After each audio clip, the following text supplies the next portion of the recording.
All right, everybody, I'm going to call this meeting to order. All right, so first off, we'll have our invocation by Barry Parks from Presbyterian Church. All please rise.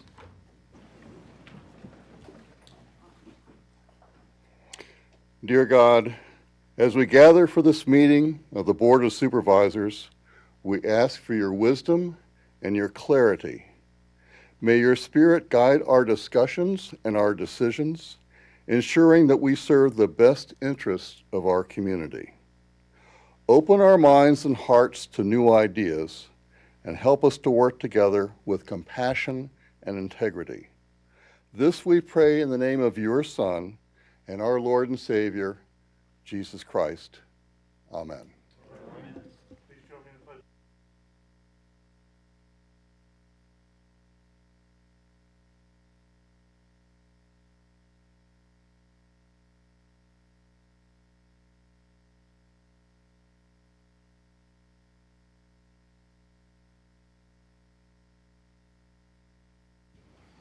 All right. From here on out, after the Pledge of Allegiance, we're going to remain standing. It's okay for now, but the plan is while we have troops in harm's way, we're going to remain standing after the pledge in the next meeting to acknowledge them in a moment of silence. So we will go ahead and go into a moment of silence now.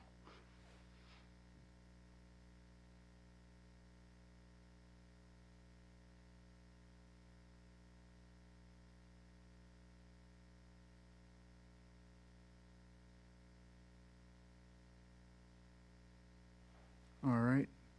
Thank you, everyone. All right, so now move into chair's comments. So I've got some notes drafted up. First of all, in regards to Valley Link, on Friday, April 3rd, representatives from localities impacted by the proposed Valley Link project convened in Louisa to discuss local impacts and potential paths forward. Attendees included board representatives and staff from Louisa, Orange, Appomattox, Spotsylvania, Culpeper, Fluvanna, Buckingham, and Goochland. I would have to say it was a pretty productive meeting.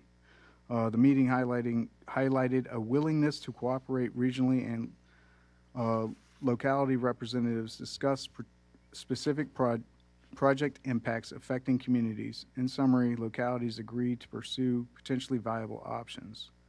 Also, I'd like to note that in regards to the countywide town hall, thank you to everyone that came out and or watched via live stream. There was a lot of good information that we were able to get out to the public. And to those who were unable to attend, the full live stream version is available on the county's website under transparency/media/county meetings. Today we also had the Station 8 groundbreaking ceremony, was held earlier at 1 p.m. today at the 3535 Whitehall Road, District 2, and I'm going to turn it over to Mr. Spoonhauer as I was not able to attend. But you were missed, Mr. Chairman. Just wanted to take a minute and thank everybody that's been involved up to this point. This has been going on for about 65 years. It's been 65 years or so since we've had a new fire district. It's already making an incredible difference. But want to thank those that have come before us. I want to thank Dr. Raley and his staff for putting on an amazing groundbreaking. I don't know how maybe he worked with Monacan to figure out how to get the dogwoods perfectly in bloom and situated there, but very well done. I appreciate that. But just everything the staff did and all the folks that came out, it is truly amazing. This job is the honor of my life to do this, and I doubt I'll get to do anything more impactful than be part of something like this. So it's just a blessing, and I'm honored to be able to serve and represent and do this. Thank you, Mr. Chair. All right, now I'll turn it over to Dr. Raley. Are we doing? Is it something we said?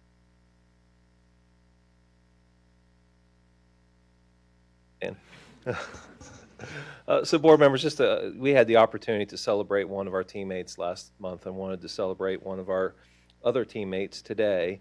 And so it's my pleasure today to share that our very own Elizabeth McDonald, our Director of Public Utilities, has been recognized as one of the nation's 250, one of 250, public service champions by the Local Government 250 Initiative and the National Academy of Public Administration. The 250 Public Service Champions were created to recognize public servants across the country who have made a lasting impact in their communities.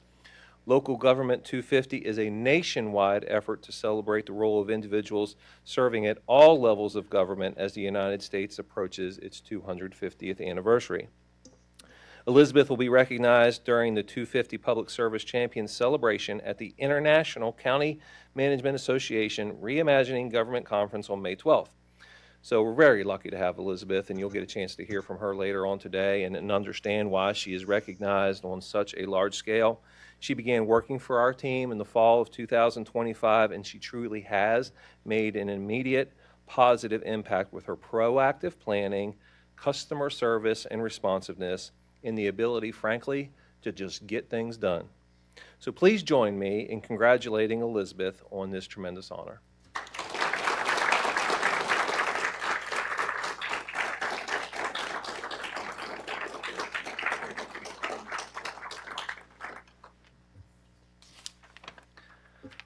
So we're going to do something a little bit different today, and we're going to start a little bit of a tradition in the time that we work together as a team, and we're going to present 2 challenge coins today. And challenge coins have a long tradition of honoring exceptional service. They began in the military where they symbolized identity, unity, and achievement. And over time, the tradition expanded to public service and local government as a way to recognize individuals who exemplify dedication and make a meaningful impact on their community. Our county's challenge coin continues that tradition, and it's our way of acknowledging employees and citizens who distinguish themselves on a state or national stage and bring pride to our county through their contributions. This coin is small, but is a lasting token of our appreciation. And today, I'm honored to award our first 2 challenge coins to employees who have been recently earning recognition on both a state and national stage. So, I'm going to ask Elizabeth McDonald to come back up here to receive her challenge coin, and Chief Eddie Ferguson for being recognized as the Virginia State Fire Program's Chief Officer of the Year.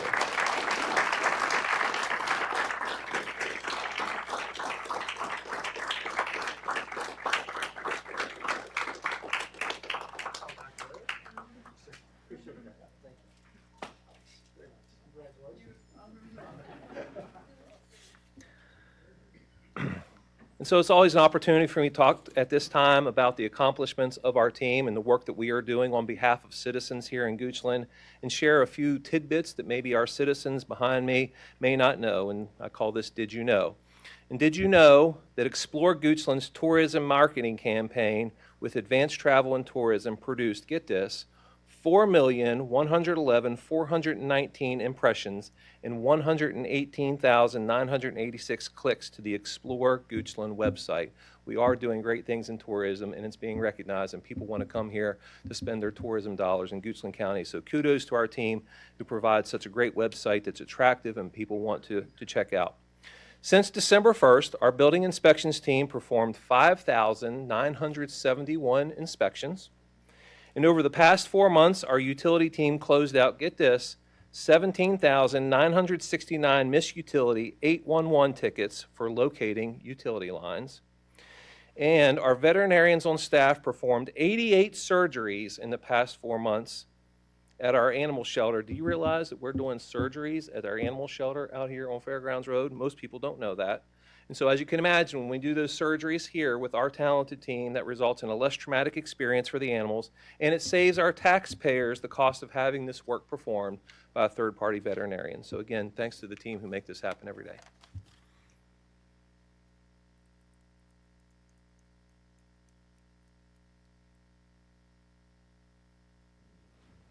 Thank you, Dr. Raley, and congratulations, Eddie and Ms. McDonald.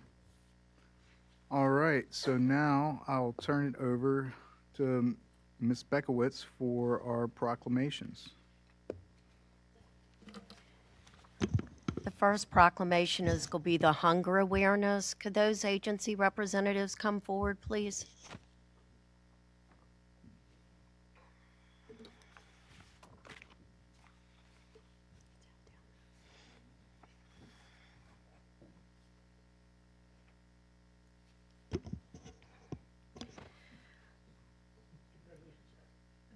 Whereas food is a basic human need, and in food insecure households, the need for food competes with the need for other basic human necessities, such as medication, housing, utilities, and transportation.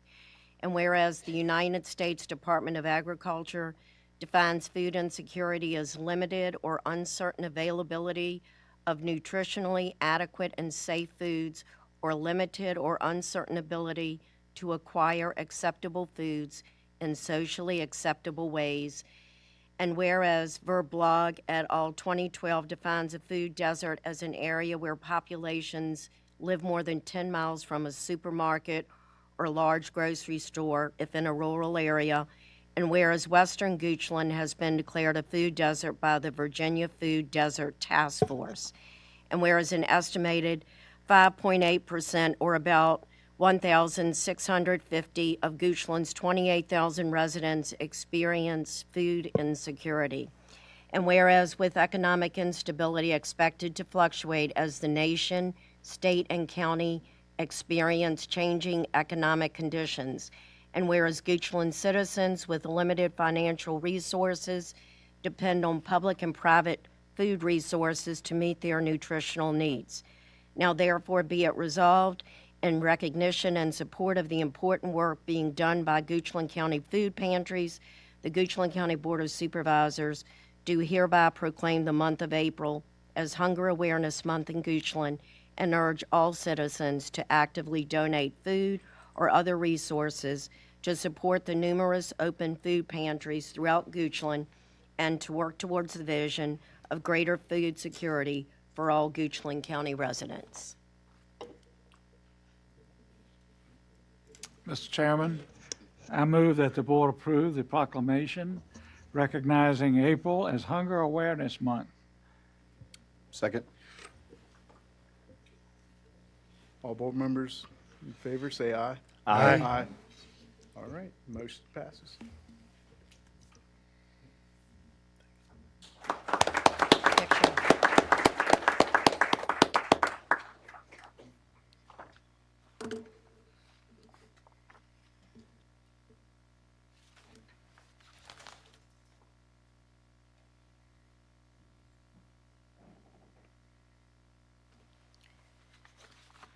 The next proclamation is for Child Abuse Prevention Month. Could those agency representatives step forward?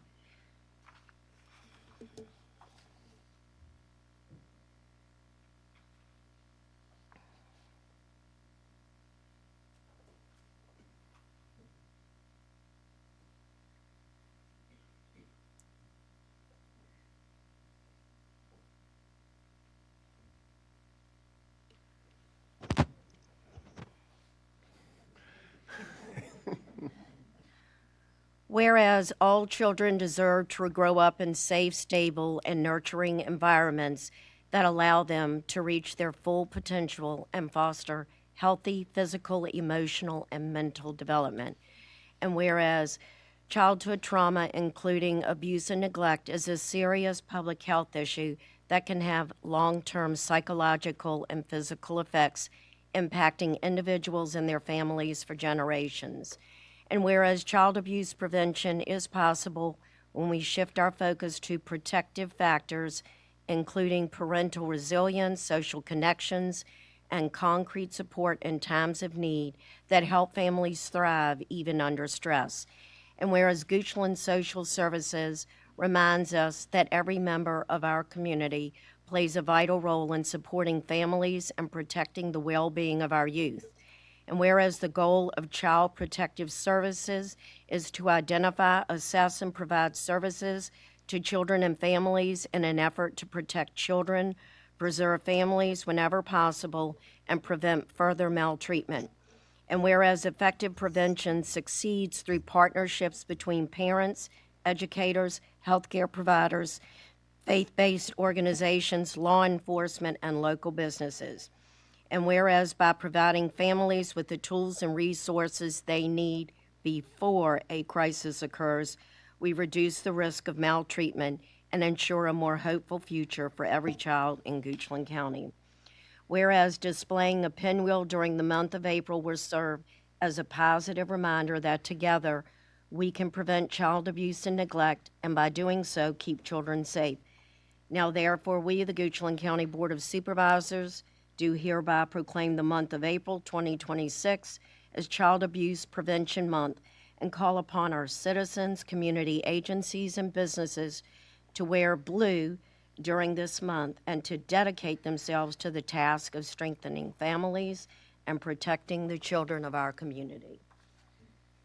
Mr. Chair, I move that the board approve the proclamation recognizing April as Child Abuse Prevention Month. Second. All board members in favor say aye. Aye. Aye. Any members want to say nay? I didn't think so. The motion passes.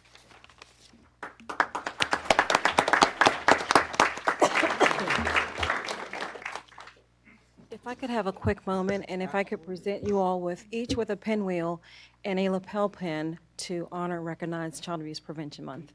You want me to do it before the picture or after? Before. Okay.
Next, we have the proclamation recognizing Crime Victims' Rights Week. Would those agency representatives come forward, please?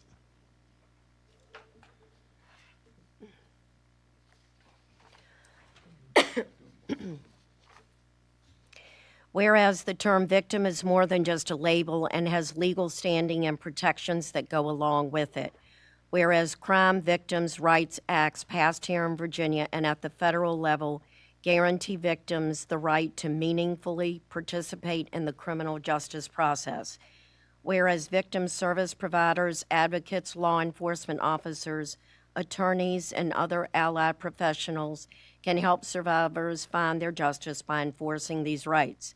Whereas the right to provide an impact statement ensures that victims' voices are considered in court during the sentencing and, when applicable, restitution processes. Whereas including and elevating the voices of survivors makes certain they are heard and seen and creates a path to forging and sustaining community trust. Whereas engaging victims creates responses and services that are credible, meaningful, and centered on individual needs. Whereas victims' experiences serve as a catalyst for implementing innovative programs, shifting existing programs in new directions, and changing policies or practices that improve accessing services or pursuing justice. Whereas National Crime Victims' Rights Week is an opportunity to recommit listening to crime victims in every space where decisions are made that could impact them. And this year serves as time to reflect on how each of us should respond to victims. Whereas the Goochland Victim Witness Program is dedicated to amplifying the voices of victims and creating an environment where victims will be heard and supported. Now, therefore, the Goochland County Board of Supervisors does hereby proclaim the week of April 19 to 25 as Crime Victims' Rights Week, reaffirming this county's commitment supporting victim service and criminal justice responses that assist all victims of crime throughout the year, and expressing our sincere gratitude and appreciation for those community members, victim service providers, and criminal justice professionals who are committed to improving our response to all victims of crime so that they receive relevant assistance, support, justice, and peace. Mr. Chairman, I move the board approve the proclamation recognizing April 19th through 25th as Crime Victims' Rights Week. Second. All right, I've got a motion and a second. All board members in favor say aye. Aye. Motion passes.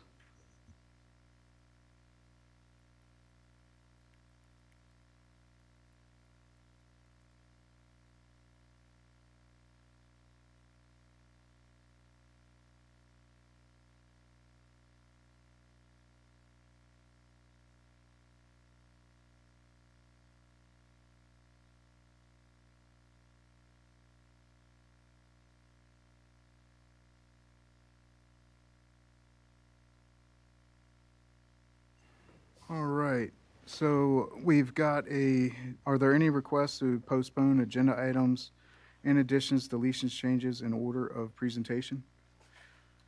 Anyone? Nope. Seeing none, we'll move on to citizen comment. I'll turn it over to Dr. Rayleigh to read the rules. Yep, thank you, Mr. Christie. This is the opportunity to hear from our public today, and so we welcome public feedback and provide the opportunity to share your thoughts during this session.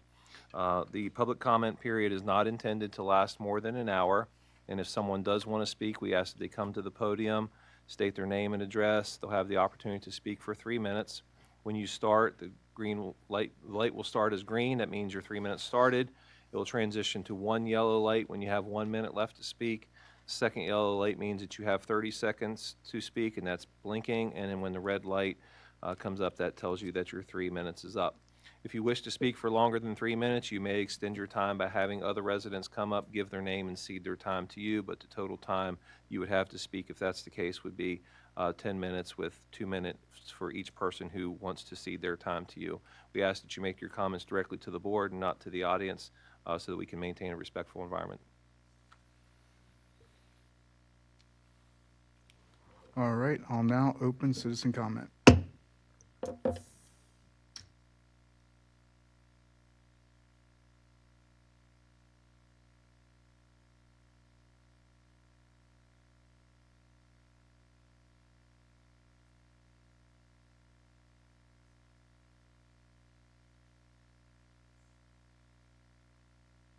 Thank you, darling. Some of us call that the far, far west end, right? I've lived in Goochland since 1972, and I've been heavily involved in community development and community initiatives, and I truly love, love, love our community and the rural, beautiful spaces that we have. Many of us in this room today are here to see where the board's hearts lie.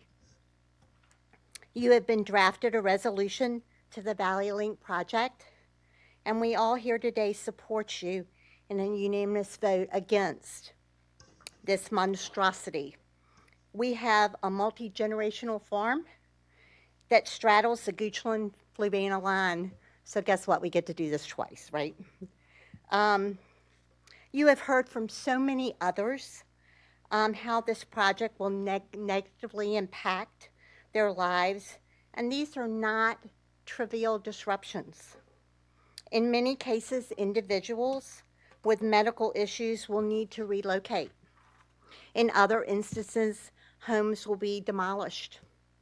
And in other instances, aside from valid environmental and property concerns, there are multiple agricultural businesses established in these areas that may be forced to close. We all share these concerns and many others, and you have heard these concerns.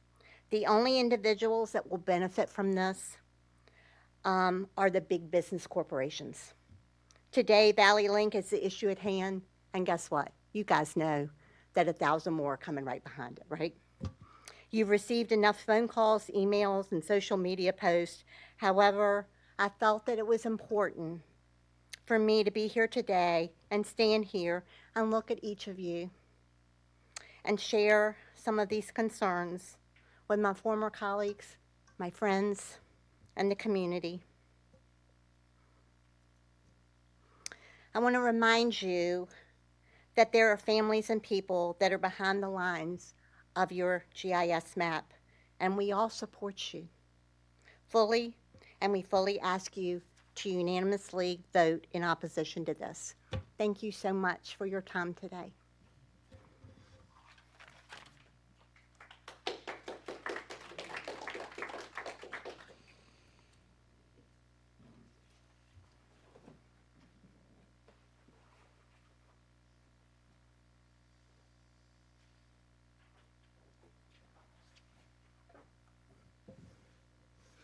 Hi, my name is Sebastian Volker. I live at 5345 Whitcamp Road. I'm here representing Monica and Soda Water as the director for Goochland. And we're going to have our presentation in a few minutes. But I just want to state that as a small farm, part-time farmer, and a small landowner, my taxes would represent about a fifth of a budget on par with Powhatan County when you consider it. And so it will only take about 5 small farmers like me to fully fund Monica and Soda Water. So if you can think of only 5 farmers, thank you very much.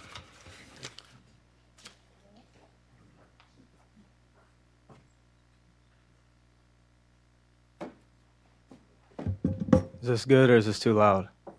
All right, my name is Adam Combs. I live at 4530 Davis Highway in Louisa. I've been involved in this Valley Link research since February. So I just wanted to bring some important details to the table so that you all actually understand more than you probably understand now.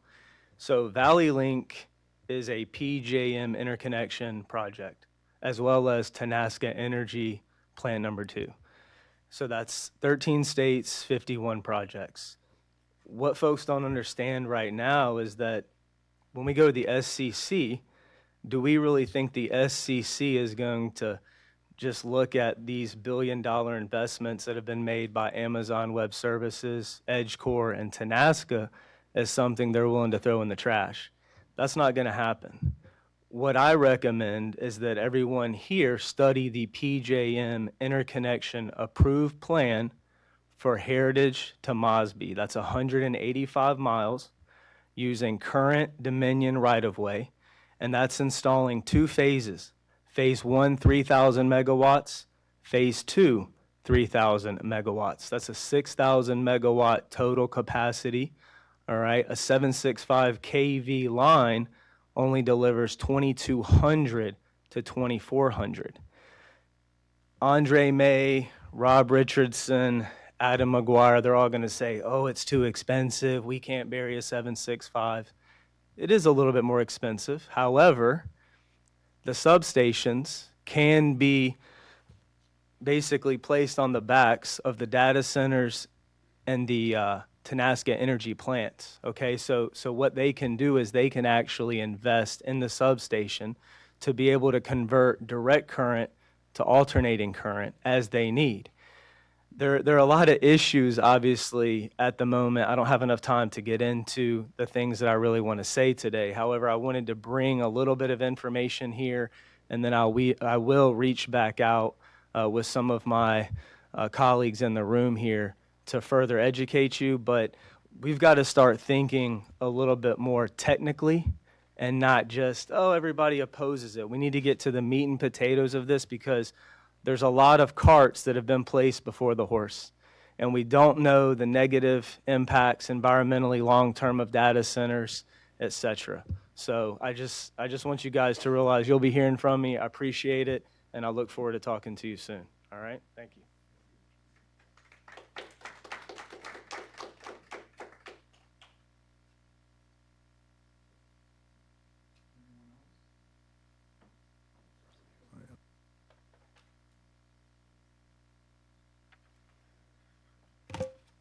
Hi, I'm Julie Muniz. I live at 5315 Duval Road in Kent Store. I could stand up here and tell you another story about how devastating the Dominion Energy Valley Link project would be to my home and family. But you've already heard similar stories from hundreds of residents these past few weeks. So instead, I'll talk about what I heard a few weeks ago at a Louisa community meeting regarding Dominion Energy's proposal to the regional grid operator PJM. Apparently, Dominion Energy reported there would be little to no opposition to this project. They were wrong. Perhaps they thought we were just a bunch of uneducated country folk who would stand by and watch as they erected huge towers across our county. They were wrong. We are educated, organized, energized, and passionate about protecting the land where we live, farm, and steward for the next generation. We will fight to keep Dominion Energy from defacing the countryside we call home. And we expect the full support and help of our elected county officials. Thank you.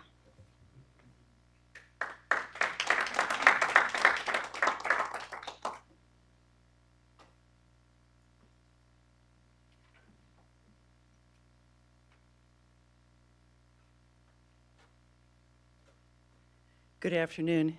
I'm Teresa Henderson at 4494 Three Chapter Road. And I wanted to tell you that I volunteer to help. This is a really important issue. And I think that many people in this room will also volunteer to help you because you guys can't do this all by yourself. And you could probably use the support, research, specific items that you might want us to do. So I encourage everybody in the room here to reach out to their board of supervisor and raise their hand and say, I can help. So I am one of those people. I can help, you know, and however you need. It's emotional because I don't want to see things get destroyed, and I want to see things done right. And so I am concerned, in addition to some of the routes, that in Gum Spring, there are watershed areas there. I think that may not have been taken into consideration with the waterways there that run back by the creeks and the rivers, and so these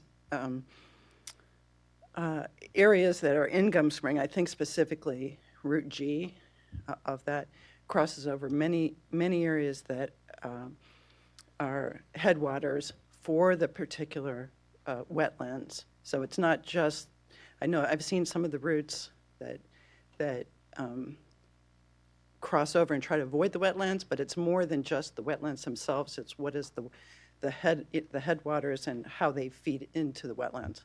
So in conclusion, you know, I volunteer to help. You know, I'll write you guys to let you know who I am. And I think that many of us here in the room, as well as online, should also volunteer to help you guys.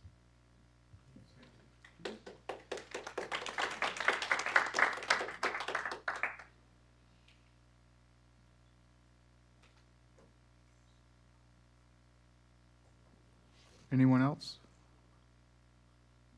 All right, seeing none, I'll go ahead and close the citizen comment period. Board members, next on our agenda is recognition of our quarterly winners. We have several folks in attendance today that we want to recognize, and Mr. Cliff Heller, our Director of Human Resources, is going to come forward and help us recognize those folks today. Mr. Chairman, members of the board. First off, thank you again for having us out. Very excited this quarter. This is our third quarterly award winners since we started the program. So a little recap, we normally do an employee of the quarter. We do a customer service star of the quarter. We have two this time. We do a rookie of the quarter, a leader of the quarter, and then we finish up with the team of the quarter. So we're going to start out today with customer service star of the quarter. If Wendy Grady could stand up, please.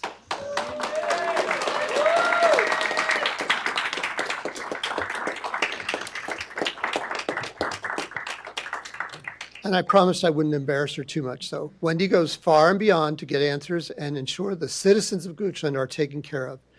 She will carry on a conversation to make you feel like family while trying to find the answers. Her knowledge of her responsibilities is remarkable. From the Veterans Banner Program, curbside recycling, and taking care of the general services staff every day, you can count on her to get it done and get it done right and in a timely manner. Her customer service rating is an A+. Thank you, Wendy.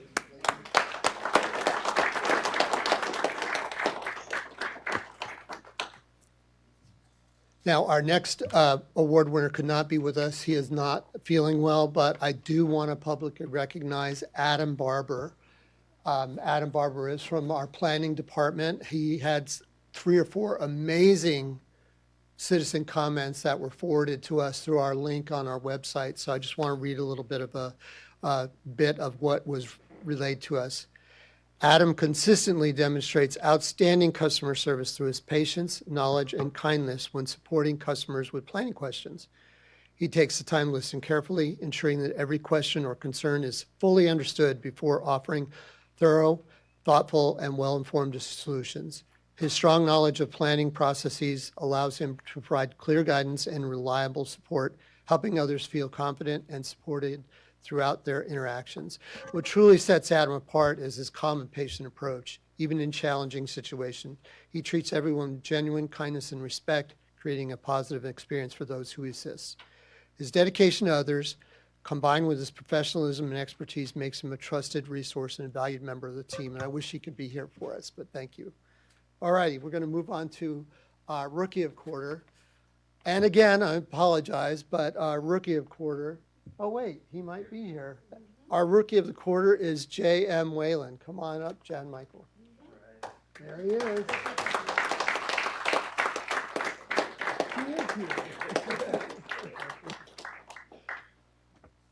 Now, many of you may already know J.M. And say, wait a minute, he's not a rookie. Well, he is in his new role.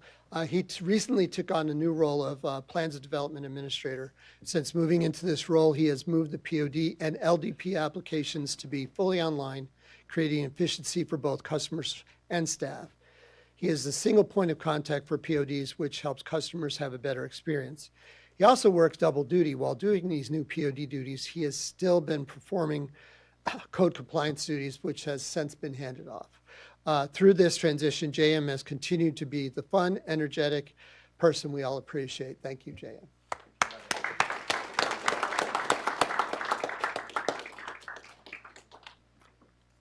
Next is our Employee of the Quarter, and she could not be with us because she is on vacation. That would be Shannon Fleischer from our Finance Department. I'm going to read a little bit here again because I just want people to know how great a person she is. During the recent winter storm, Shannon went above and beyond to make sure all county employees would receive their paychecks. Knowing the forecast and that losing power and/or internet at home would impact payroll, she made the decision to work from a hotel for more than 3 days, taking away from the comforts of home and family. Her commitment ensured that county employees were paid on time, and this is just one of many examples of her placing the needs and happiness above her own convenience. She is also the heart of the Employee Activity Committee.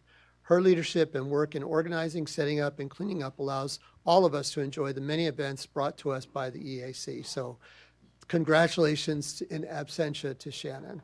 So thank you.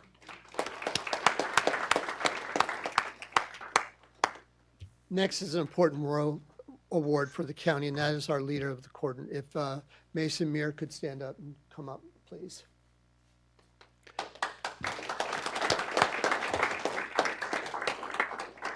Fire Rescue Zone Lieutenant Meyer is an energetic and youthful leader that has the ability to talk with employees effectively and patiently. Lieutenant Muir is also an excellent motivator. He is a wealth of knowledge, not only about operational aspects of our career field, but also extremely well-versed within the county. Lieutenant Muir takes any moment, despite the hour of day, to provide instruction, information, or general attention of anyone that requests his time. The people who he supervises cannot speak highly enough of him, so thank you.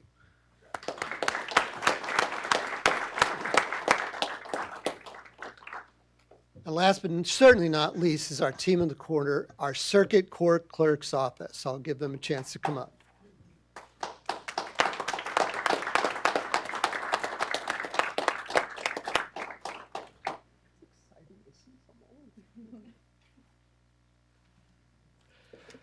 The Circuit Court's Clerk's Office team goes above and beyond their job requirements, whether it's making a customer feel at home while being in the clerk's office or doing an exceptional job while managing to multitask through their workload. With the population of Goochland County growing, the workload of the clerk's office continues to grow, and the team at the clerk's office continues to find strength and motivation to fight through every hurdle that comes with them every day with dignity and class, all while having a friendly smile. Some stats. Last year, the criminal caseload increased 28.5% over the previous year. The amount of concealed handgun permits issued went up 44.3% over last year.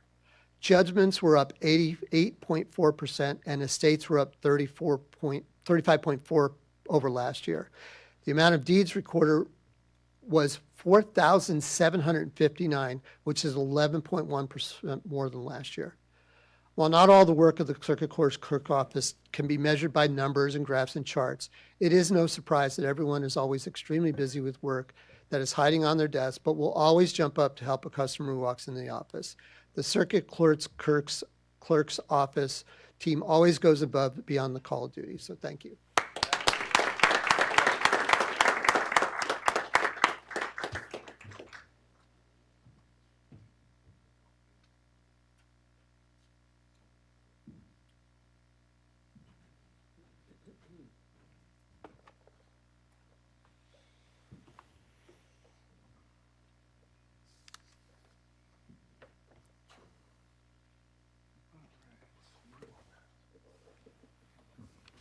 All right, board members, do I have a motion to approve the action minutes from regular meeting February 3, 2026, and budget session of February 17th, 2026? So moved. Second? Motion and a second. All board members in favor say aye. Aye. All right, and the motion passes. All right, well, Mr. Christie, you and I are going to have to go back down there and get some more pictures. We're going to recognize our new employees and introduce them to our community here today. So, Mr. Heller, we're going to bring you back up. Right.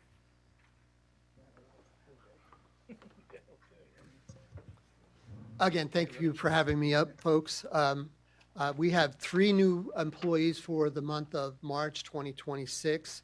We're going to start with Matthew Feegley from the IT department. Okay. Wasn't able, okay. Well, Matthew joined our team as a new network engineer, which we are very excited to have on board. On March 2nd, he previously worked for VCU Health, where he was in a similar role. Matthew likes to go to movies and is originally from Evansville, Indiana. Our second new employee cannot be with us because she's already in training. This is Emily Langridge. She is our new combination residential inspector. Emily rejoined the county as our newest inspector on March 16th. She previously worked for Team Goochland in our environmental health department, but was most recently with Spotsylvania County as an environmental codes administrator. She's originally from Nottoway County and enjoys native Virginia plants. Our third new employee is here, and that would be Marcella Forehand, our Assistant Director of Public Utilities. Very excited. He joined us on March 23rd. He previously worked for Henrico County, where he was the Assistant Division Director of Public Utilities. He's originally from Philadelphia. He is a twin and enjoys working on cars and spending time with his family. So, welcome, Marcella.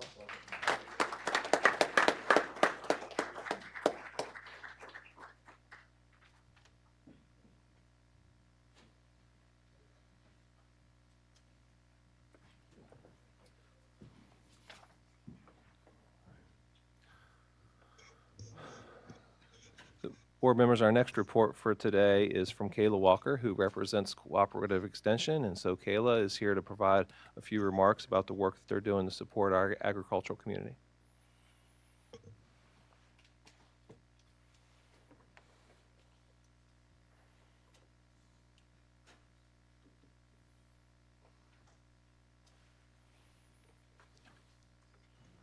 Good afternoon, everybody. My name is Kayla Walker. I am the unit coordinator and 4-H extension extension agent for the Goochland unit of Virginia Cooperative Extension.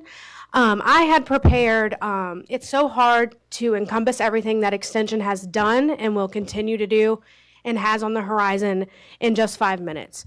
But I'm going to take a breath and try to do it the best I can and do the best of the service of my colleague as well, Mr. Sky Brickhouse, who serves as our Agriculture and Natural Resource Extension agent.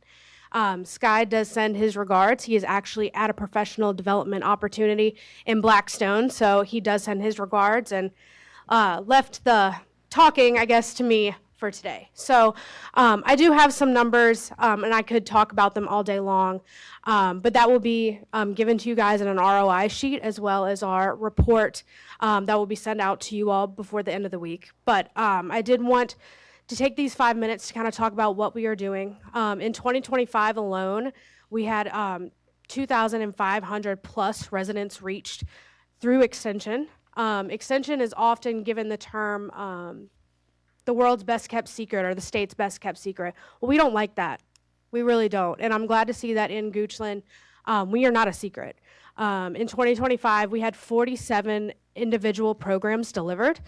And then for 4-H, we have taken on the new Beyond Ready initiative through nationals. And in 2025, we were able to reach 1,161 youth through our 4-H programs. I'm going to take a little bit more time to talk about the volunteers here because for those who do not know, the month of April is also National Volunteer Month through Virginia Cooperative Extension and on a national level. In 2025, we had 281 volunteers that represented Virginia Cooperative Extension. You guys have heard of the Goochland Powhatan Master Gardeners Association, I'm sure. Those members are considered VCE volunteers. We have 4-H volunteers that serve as leaders, that serve as parent volunteers, those chaperones for those, across state trips, and even those who assist with Ag Day and in-school programming through 4-H. They are all represented as volunteers. We do have a new volunteer coordinator who has joined us, Laura Brady. So she is on board as our new volunteer coordinator and is super excited to work with our lovely group of volunteers we have already established in 2026. So a little bit about what we've done in 2025 and 2026, what we continue to do. We're continuing to do in-school enrichment through 4-H.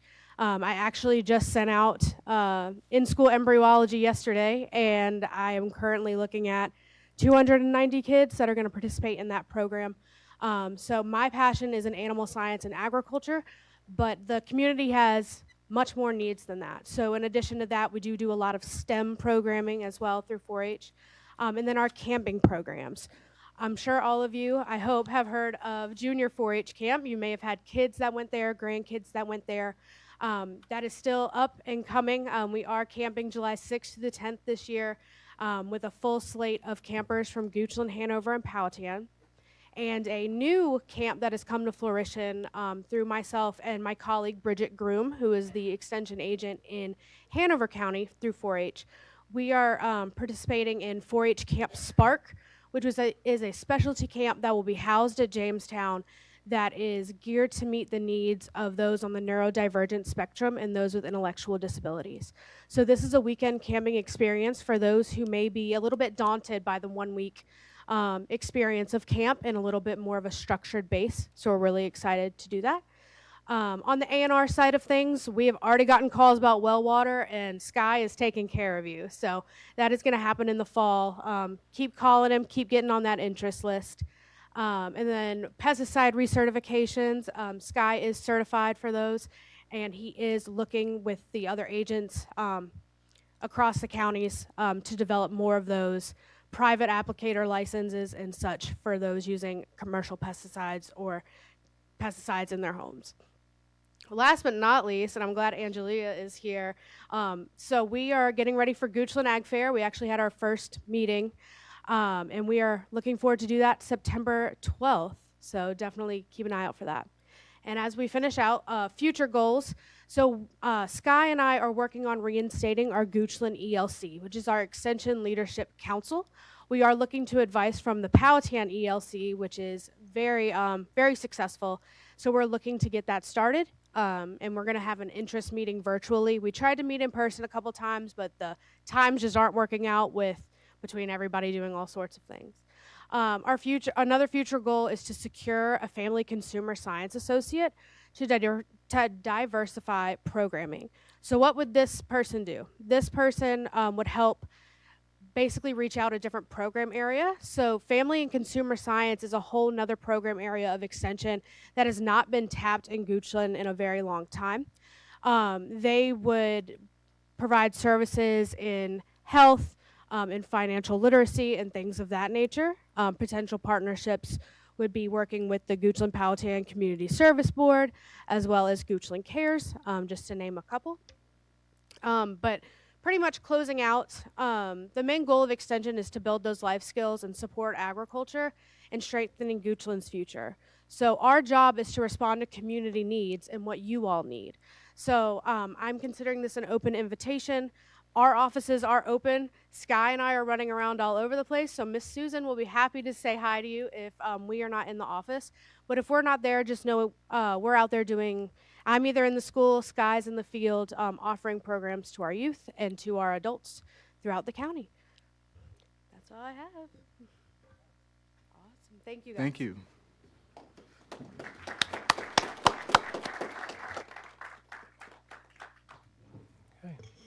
Our next report, board members, is from Cindy Brown. She's the Executive Director of the Goochland Education Foundation.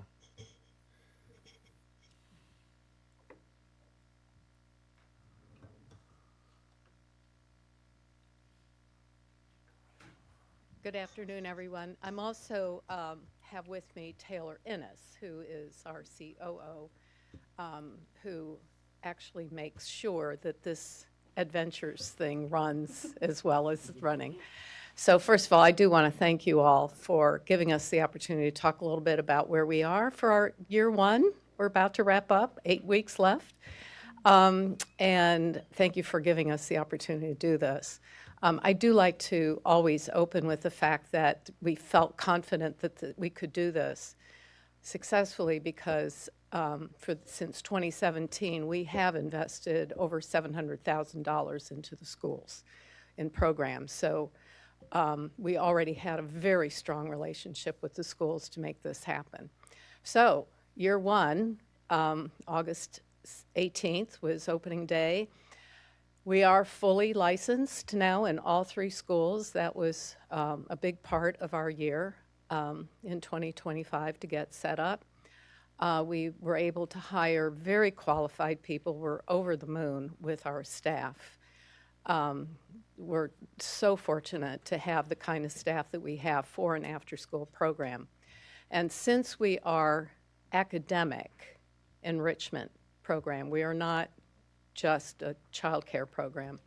So we have a very structured yet playful curriculum to make sure the kids don't feel like they're in school all day, but they really enjoy it. So we maintain this year, in year one, consistent enrollment of about 55 kids across all 3 schools. Parents are still now, even with just 8 weeks left, enrolling, asking to have their children enrolled. We have a wonderful relationship with DSS, so we can provide subsidies. I can tell you what we have in terms of numbers. We have 8 students that are on full subsidy enrollment, and because we did promise that we will never turn a child away because they can't afford it. And so we also set aside some budget money for scholarships for those that don't qualify for subsidy but cannot afford to pay the fee, which we do keep at $98 a week. We're very low. We want to make sure it's very affordable, and it's all-inclusive. It provides 100% of everything, including extra activities and snacks and all that. We do have 3 students on full scholarship now and 2 on partial scholarships. We've had a couple of families where they've found themselves in a difficult position throughout the year. We've arranged to make sure that their children can stay enrolled.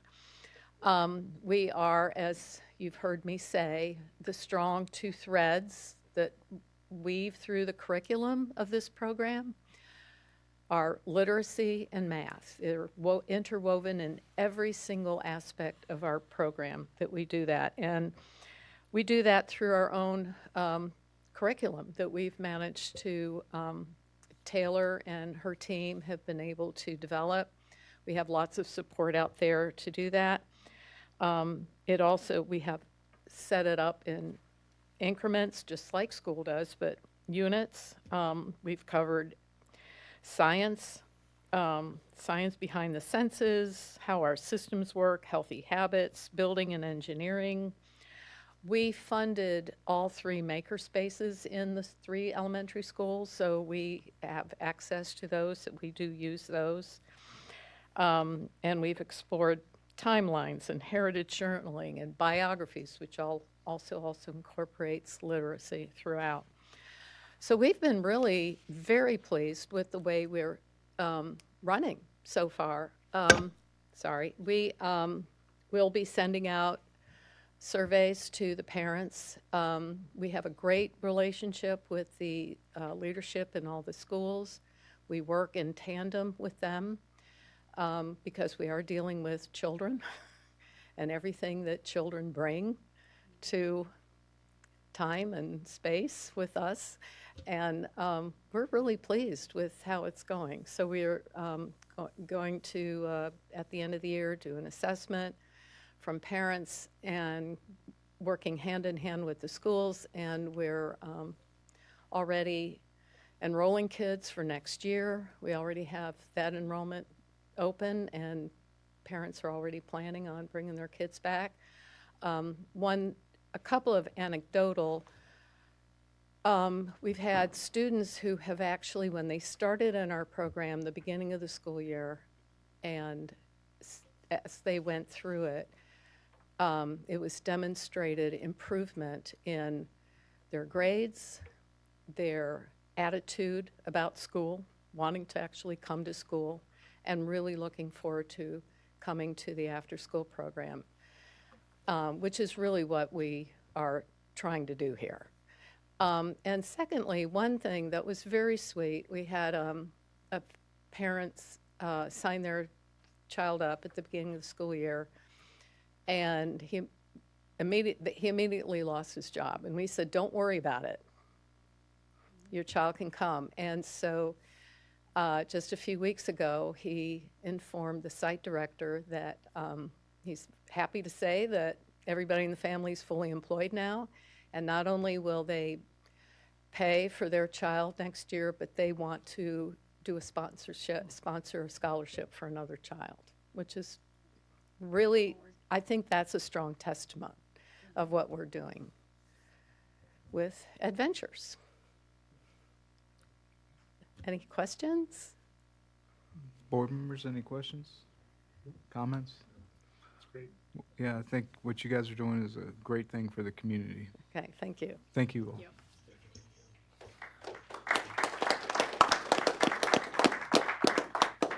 All right, our next report is from Keith Burgess, who's representing the Monacan Soil and Water Conservation District today.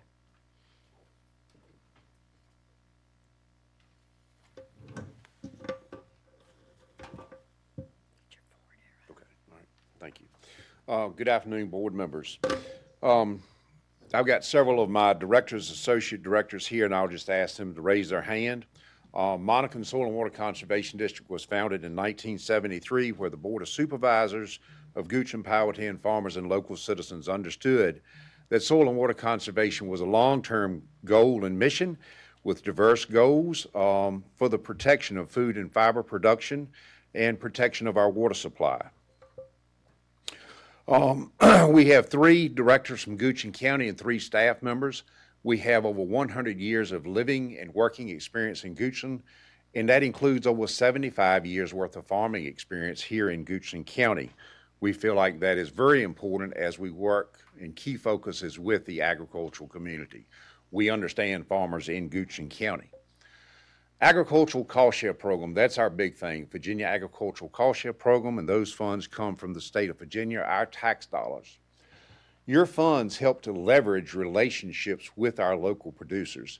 This year alone, we've approved $755,000, and that's going to be distributed amongst 20 unique individual producers just this year. 6 of those are livestock producers, 15 are grain producers.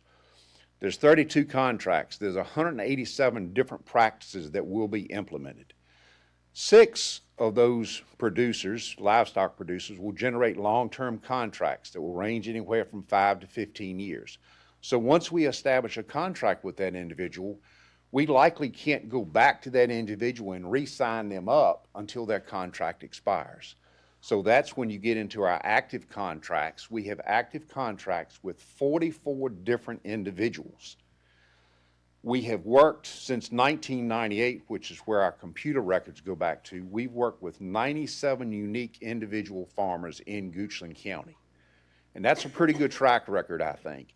And that's all about building those relationships with those producers. And they may come back to us in the future. We have practices where we can renew contracts. But it's all about building relationships. With those active contracts, we have 54 miles of stream bank protection there and hundreds of acres that are under management with us. As you can see, this year alone, we've got almost 6,000 acres of grain production that's under management with us and a little over 9,000 feet of stream bank, 2 miles, roughly 2 miles of stream bank we've protected newly this year alone. As we move into some other programs, if you come out to our office, you'll see a learning garden out there. We've implemented with our new employee this past year, and that's been a great demonstration project for people that visit our office location. There's a lot of questions that come from that. Good demonstration about how to produce vegetables, working with Extension on some of that. We're a very key player with Extension on a lot of programs. As Kayla already mentioned, we help teach the private pesticide applicator recertification class. We're involved with the well water testing program and other agricultural programs there. Something that's unique for us is the James River Buffer Program, who we're part of a consortium that's spread up and down from Richmond to the headwaters of the James River. We're offered help plant riparian buffers and protect water quality. We've also participated and helped represent Goochland County in the TMDL for Dover Creek watershed. Education programs, you can see a list of things there, and that's very important that our youth understand the importance of soil and water conservation. If we can get that message to them early, then they understand those importance of protecting those resources. Because once we've destroyed water quality, once we've lost soil, we won't remake soil in any of our lives. Okay, it takes hundreds of years to form an inch of soil. The last photograph, many of you all recognize, that includes the State Farm area. And when I originally put this slide up, I didn't even think about what I was doing until this morning. And you see there, we want to work with Goochland County to maintain a relationship to better our soil and water resources. Within this slide alone, there are 8 farmers we're working with within that slide area. If I go outside of that slide area, there's another 5 to 6 just outside of that. So that's one small area just west of Tanglewood to Crozier and not even north to Cardwell School there. But anyway, that's the magnitude of our working relationship with our community and understanding agriculture in the county. Thank you. Thank you. Board members, any questions, comments? Thank you.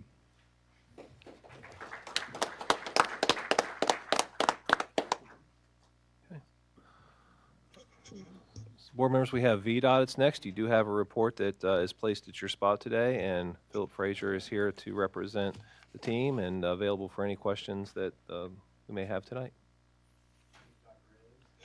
Turn your mic on, Philip. There you go. Philip Frazier with VDOT. As Dr. Raley said, you have the report. I just want to make one small revision to what's in the report about the Oilville roundabout. Shows that anticipated advertisement date was March of 2026. I just want to let you know that that is actually June.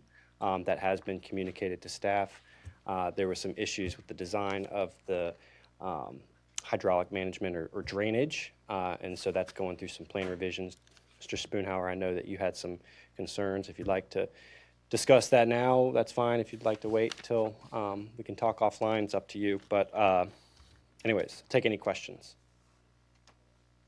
Board members, questions? So just in line with the, I've been noticing a much more significant, not just back up onto 64, but up to the rest area, and then people creating 3 to 4 lanes. I did see a couple signs out there. Were there new signs posted? So there were always signs on I-64 that suggest that there is some type of congestion during the peak hour between the hours of 4 p.m. and 6 p.m. Those are not new. Those have been there. This has been an issue that we've had for quite a few years and is the reason for the roundabout project in the first place. I did ask staff to look at the potential of somehow restricting some of the movements. What's happening is people are coming off of the ramp, they're going up to the store, making a right, going up to the store, making a U-turn, and then heading back the opposite way. Right. When we did a traffic study, they identified it was about 70 vehicles in the peak hour that are making that movement. So it's a significant number. Right. However, what they did was they took those 70 vehicles and they put them back in. This is the analysis. They put them back into just the standard left turn movement, and it actually did not improve the situation at all. So I know that it's frustrating because it's an issue, but again, that's the I think the project on the horizon is absolutely the right answer. And then I've also noticed the last week, I understand we did a closure of one of the lanes on Ashland Road. And the morning after that weekend, I think it was closed on a Sunday. But then just today, I noticed that Ashland Road is backing up almost past the 295 exit, or entrance to 295 going west. It would be 294. So if you're coming west on 64, that traffic from Ashland Road is backing up to that. On 64? Yes, sir. 64 eastbound or westbound? Westbound. Okay. I will take that one back. Thanks. Not sure I can touch that one right now. I noticed it the one day, but it was right after they did the closure, so I thought maybe they were closing it longer. But then this morning, again, it was backed up from Ashland Road to 295. That is a long way. Okay. It's very long way. I'll look into that. Get back. Mr. Frazier, I just want to iterate and say thank you again for participating. I guess it was last Wednesday. I saw you got buttonholed a couple of times by some citizens after the town hall, and thank you for showing up. And also, it was serendipitous, but the day after the D5 town hall, you had some patchwork going on, I guess, in Willow Oaks, and I was incorrectly given credit for that I had some influence with you that the day after the town hall, they were out there patching it. But I really do appreciate your responsiveness, and you've never not answered my calls, so I'm going to just say thank you for that. Appreciate that, Mr. Lyle, and I got your card in the mail, so thank you for that. But also want to just say you did a fantastic job. I didn't have to say much, so thank you. Well, you know, I just made it all up. Anyone else? Thank you, Mr. Frazier. All right. Have a good one. You too. So, board members, your remaining reports are in your packet. They include fire rescue, accounts payable, planning and development, and agriculture, which will be provided at a later date. But we do have staff here that can answer any questions that you may have about those other reports. Board members, does anyone have any of their committee reports? No. All right. Moving on. I do have, Go the ahead. Plan RVA is my inaugural session coming up here later this month, actually. So I'm getting with Mr. Spoonhour to make sure I know what to do or not do when I'm there. I also will mention that I talked with our county engineer, and we have 2 positions available. I think it's on the Plan RVA, and we have 1 citizen representative. So with counsel from county administrator, there may be a situation where all of us will be made aware if we have a citizen who would like to sit on that, along with Bob Basham, who currently sits on that. I was told the reorg that I guess Mr. Spoonhour is part of recognizes that there are 2 voting members now on the, oh gosh, it's not the VCAP, what, CTAC. Yeah, there's acronyms I haven't learned yet. So be aware that there is another citizen position available, so citizen involvement. Thank you. Thank you, Mr. Lyle. All right, so now moving on to consent agenda. Dr. Rayleigh, you want to review the items? Yes, board members, you have 4 items under consent for your consideration. I'll hit the highlights tonight just for the benefit of the public. The first is a resolution transferring and appropriating up to $110,000 from the Department of Public Utilities to the Capital Improvement Program, and that is for the courthouse elevated storage tank air stripping system. It will improve water quality here in the courthouse. This is a project that we discussed at previous work sessions, and seeking your approval to transfer the funds so we can make that happen prior to the change in summer weather.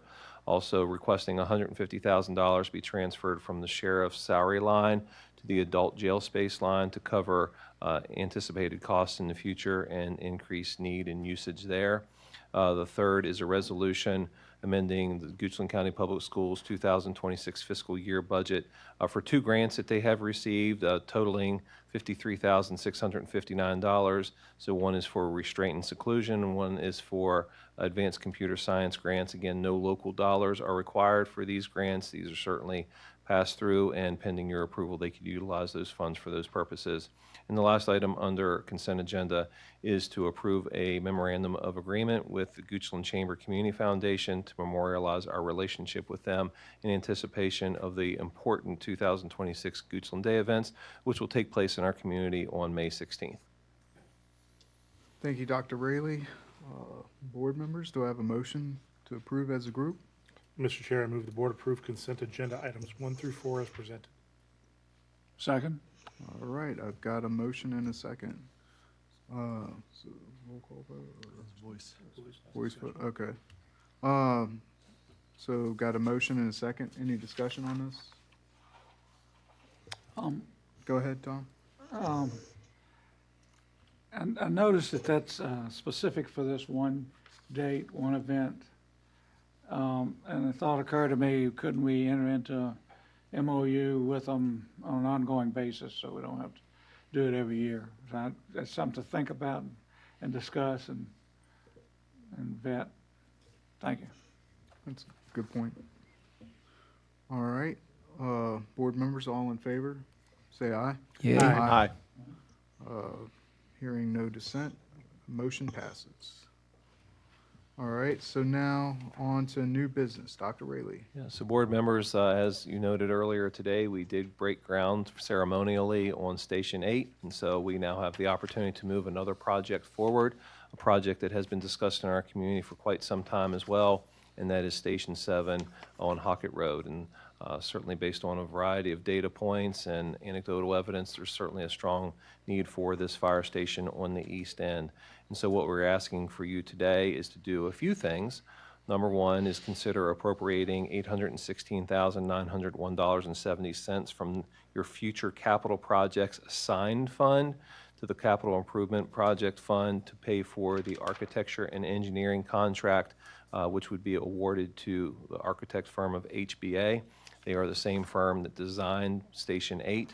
And so, as was shared in some public settings here a week or two ago, we are the beneficiary of some economies of scale, and having the fact that they will utilize a very similar footprint and all the work that has gone into Station 8, much of that can be replicated for Station 7. However, there are some nuances based on the exact site and a few other things that will need to be considered, but we're able to save some significant hours, which resulted in a savings to our taxpayers.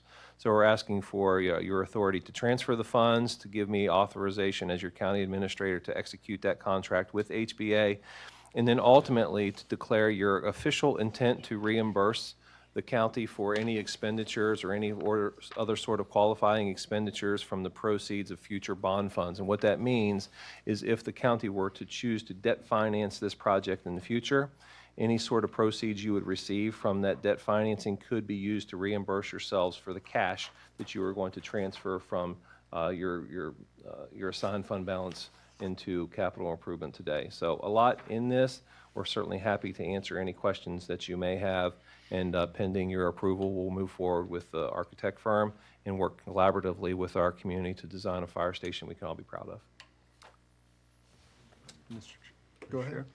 I move to approve the attached resolution authorizing the execution of the contract, amending the current budget to transfer and appropriate the funds for the contract, and lastly, declaring the county's official intent to reimburse the county for these expenditures and other qualifying expenditures from the proceeds of future bonds which may be issued. I'll second it, Mr. Chairman, and then ask for discussion. All right, got a motion and a second. I'll open it up for discussion. Go ahead.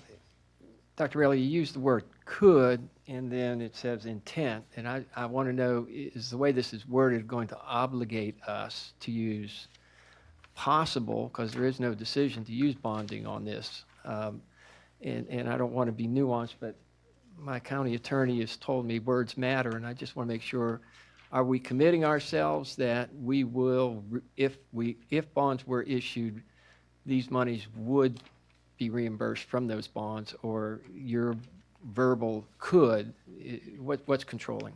Yeah, this is not committing you to utilizing bond financing. If you choose to use that as a vehicle to pay for it, then you now would have the authority to reimburse yourselves based on this action. Okay. You could choose to fund it through alternative methods, proffers, cash, any other process. But if a bond were issued, it says if bonds, the intent is, so it's like if we go bonds, then we would reimburse from the bonds. Correct. Okay. Is that, we could. We could. Yeah, that's still just permissive. Yeah. That's assuming that the funds are If you're used doing in bonds advance. for this, Right. then you can reimburse. If you want to, but Yeah. it would probably be, I believe the reason for this is because we're doing it now before we've issued bonds, and we don't want to willy-nilly say, oh, we're going to take out bonds and pay stuff from the past. This is letting it into the record. Your bond counsel, the county's bond counsel reviewed this and put it in there. It is an opportunity, should we need it in the future. If we don't have that language, there's no opportunity to repay these from bonds. Should you choose in the future to issue bonds to cover some of these costs, this provides the opportunity for that reimbursement. That's all. That's fine. I've taken the voice the opinion in that at some point, and I don't have a number in my mind, I believe we would want to pursue general obligation bonds and not administrative bond issuance, just because if we're going to put the county in debt or make a debt obligation, I believe strongly the populace should have a say on that. What that number is, it's certainly not $1 million, but there's a number out there I haven't come to. So I appreciate the clarification. This isn't obligating us that if bonds were pursued, that the money from bonds would be used to reimburse us. This could actually just be a cash outlay that is and I'm in favor of proceeding, so I'm going to vote for this. I just was looking for clarification. Thank you, sir. See, can I get a little point of clarification? And I'm learning, but these are bonds that have been authorized. No, so this would be a new referendum? no, the funding method is yet to be determined. Okay. It could be a referendum through a general obligation bond. It could be going to the bond markets yourselves. It could be utilizing, other funding structures that are available to local governments. It could be cash. It could be a combination Okay. of different funding mechanisms. Thank you. Mr. Chair. And just following what my colleagues said, words matter. And we often get accused of being in pockets. This is not paying ourselves back. This is paying the general bonds back. Because I'm not lending you any more money than my taxes to pay for this. So. And Mr. Spoonhour, I don't have that kind of money to pay it to begin with, so I wouldn't be able to be paid back for Call something for I the can't pay question. for. Voice vote. All right. So, any other comments, discussion? All right. So, all board members in favor, say aye. Yay. Aye. All right. Motion passes. Next item on your agenda, board members, is your consideration of a resolution in opposition of the Valley Link Transmission Project. And you heard public comments today. You've also received emails and heard from our citizens through a variety of different ways regarding concerns related to this project that would impact the agriculture nature of our community, homes, livelihoods, with no direct benefit to Goochland County. And so your consideration of this resolution really states our beliefs regarding this project and the challenges that come with that for our residents. This resolution also encourages our residents to continue to be engaged and involved in the process that Valley Link will go through, as well as communicating their concerns with federal and state officials. We're happy to answer any questions that you may have. Both Mr. Christie, Mr. Lyle, and I did attend the meeting that Mr. Christie referenced in his comments earlier today that took place in Louisa County on Friday. So this is what Ms. Kinney was asking us to do, among others? Yes? Yes. I move that we, Can we read the resolution into the record? you want to read it? Lisa, would you like for me to do that? Or you want to do it? What's your pleasure? I'm happy to. So this is a resolution where Goochland County formally opposes the proposed Valley Link transmission project. Whereas Valley Link, a joint venture of Dominion Energy, First Energy Transmission, and TransSource Energy, has proposed the, quote, Joshua Falls to Yeet, unquote, project, a 115-mile, 765-kilovolt transmission line spanning multiple counties in central Virginia. And whereas several of the currently proposed routes include creating miles of new transmission lines and cleared corridors through Goochland County, utilizing steel lattice structures approaching 160 feet in height and requiring significant permanently cleared right-of-way. And whereas Goochland County places a strong emphasis on preserving its rural character, agricultural lands, forested areas, and scenic landscapes, and seeks to ensure that any major infrastructure project is compatible with these longstanding community values. And whereas the Board of Supervisors recognizes that this project does not provide any direct benefit to residents and businesses of Goochland County, particularly given that the transmission line is intended to move bulk power to areas outside of Goochland County. And whereas Goochland County maintains that large-scale infrastructure proposals should thoroughly evaluate alternatives that have no negative impact to agricultural and forestry lands, avoid unnecessary disturbance to rural areas, and make use of existing infrastructure corridors whenever feasible.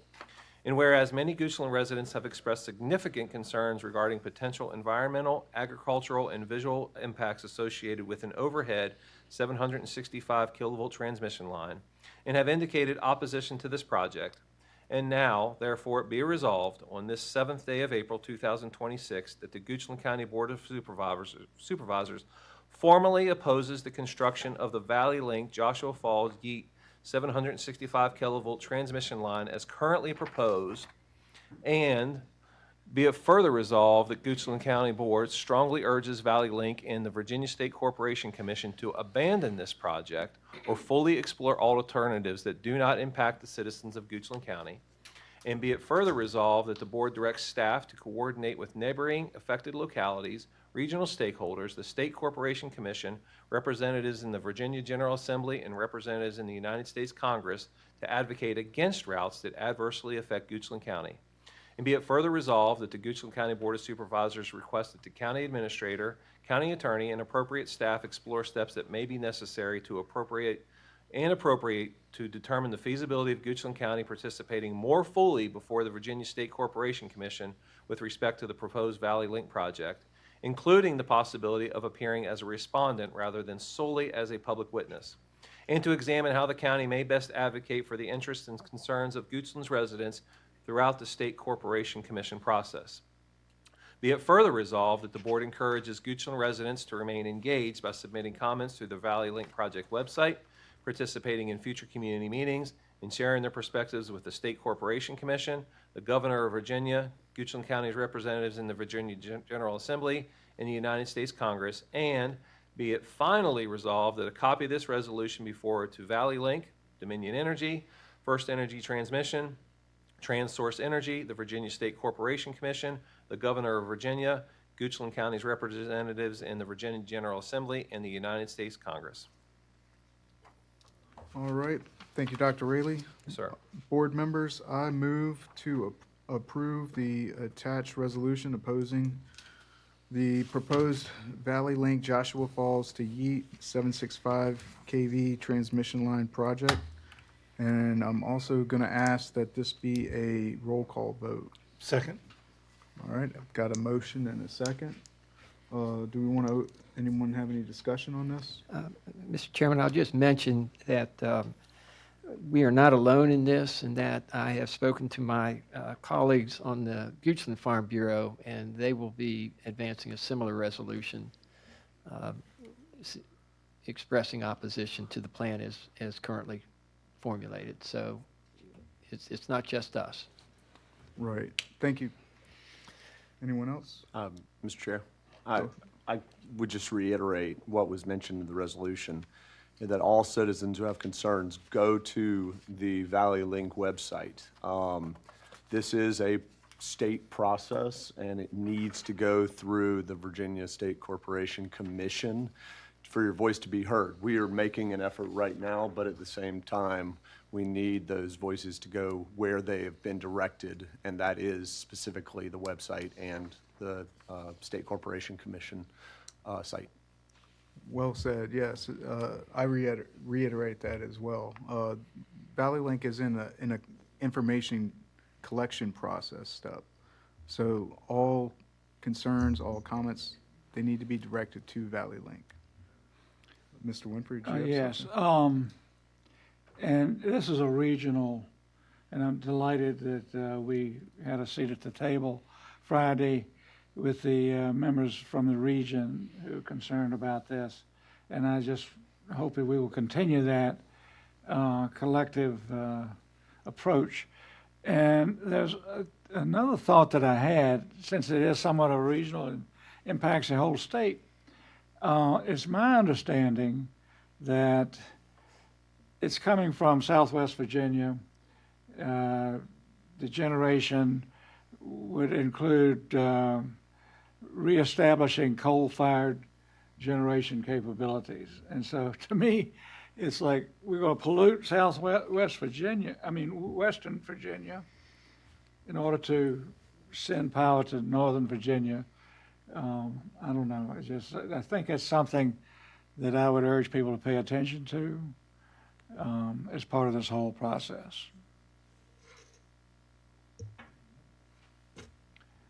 Anyone else? Any other comments? All right, Dr. Raley, roll call. Okay. Mr. Winfrey? Aye. Mr. Waters? Yes. Mr. Spoonhour? Aye. Mr. Lyle? Yay. Mr. Christie? Yes. All right, motion passes.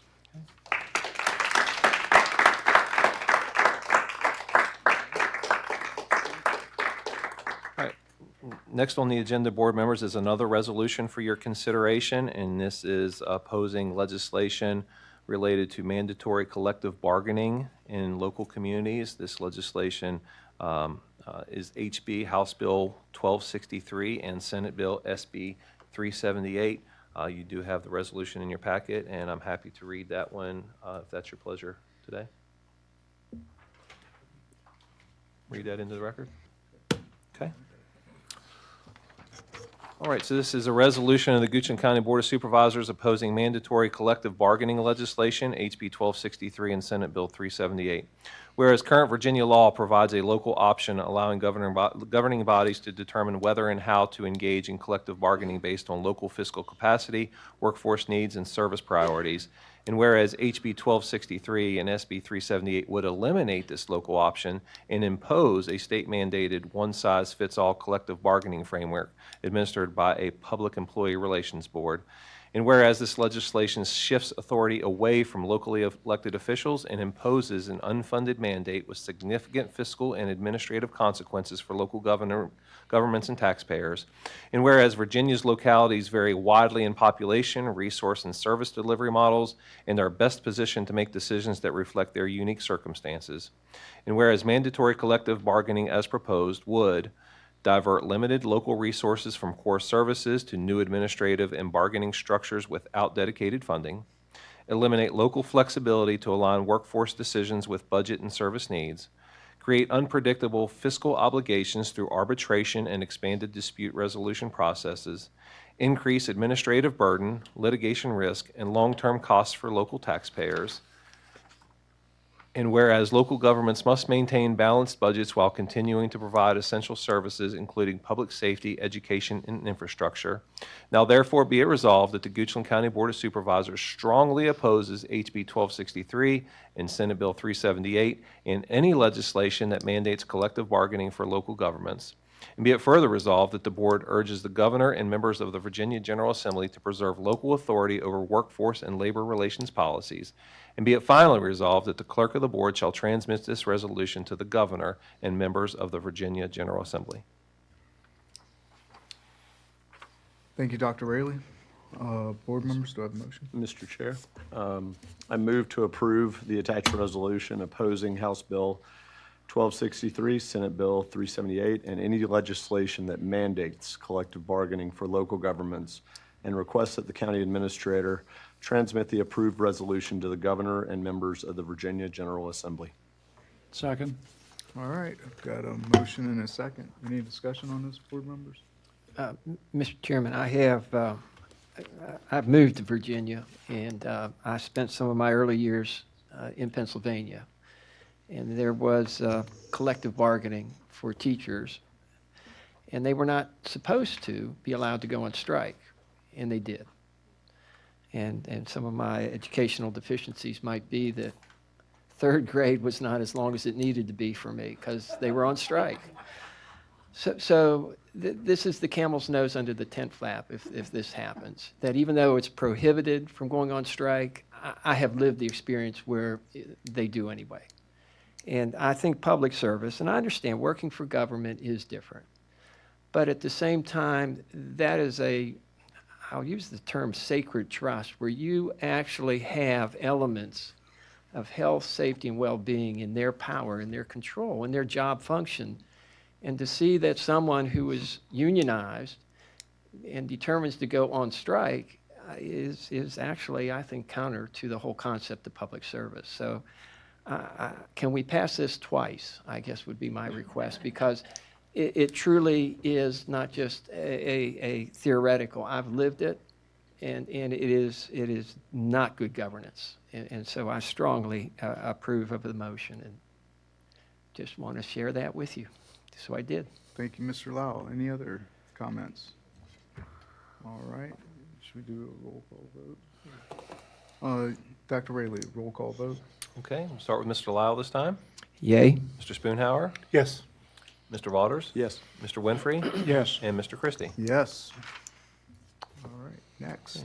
Yeah, we're going to bring Elizabeth McDonald, the Director of Public Utilities, to the podium to share the work that she and her team have been doing to develop a long-term plan related to our utility needs, a 25-year look into the future about capacity and needs, including operations and capital. So, Elizabeth, I'll turn it over to you. All right. Good afternoon, Board and Mr. Chair. I am Elizabeth McDonald, Goochland County Director of Public Utilities, and I'm here today to present to you the 2025 Utility Master Plan. And I just want to clarify specifically regarding water and sewer-based public utilities. Today, I'm going to start by providing you some background on the history of the Utility Master Plan in Goochland County, as well as the technical approach taken to create the Utility Master Plan. The presentation will focus on each of the county systems, the courthouse system, water and sewer, and the eastern system, water and sewer, discussed separately. An additional investigation was made into the feasibility of providing water and sewer services to the Oilville area, which is also discussed here. And there is also a discussion on the water supply and wastewater treatment capacities, followed by the Utility Master Plan's recommendations on preventative maintenance and rehabilitation approaches. And I will then provide you a summary of costs of the proposed projects that are a result of what the master plan determined. I also want to take some opportunity today to discuss the financial planning initiatives that the utility is going to undertake and improvement initiatives to modernize the utility into the coming years. So the first utility master plan was adopted by Goochland County in 2015 with the intent of it being repeated on a 5-year cycle. So it was repeated in 2020, and today I'm presenting to you the 2025 Utility Master Plan.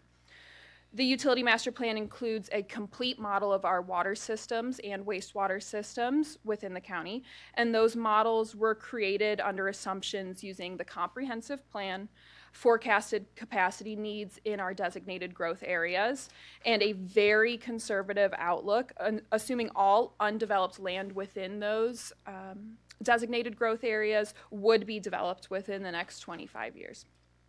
The purpose for this approach was to truly provide the county with as much information as possible in order for us to prepare for the future.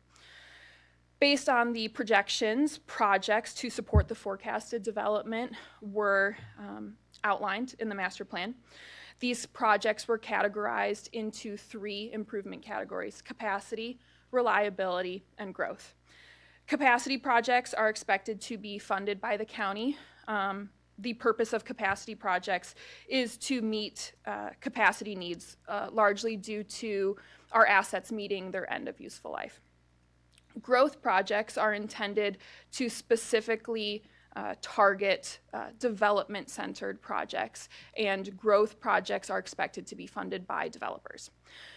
Reliability projects fall somewhere in between, with not a clear outset on would it be a developer expectation or a county expectation. So for the purposes of the cost slide I'll present to you later today, it includes all reliability projects to give us the most conservative outlook on our future.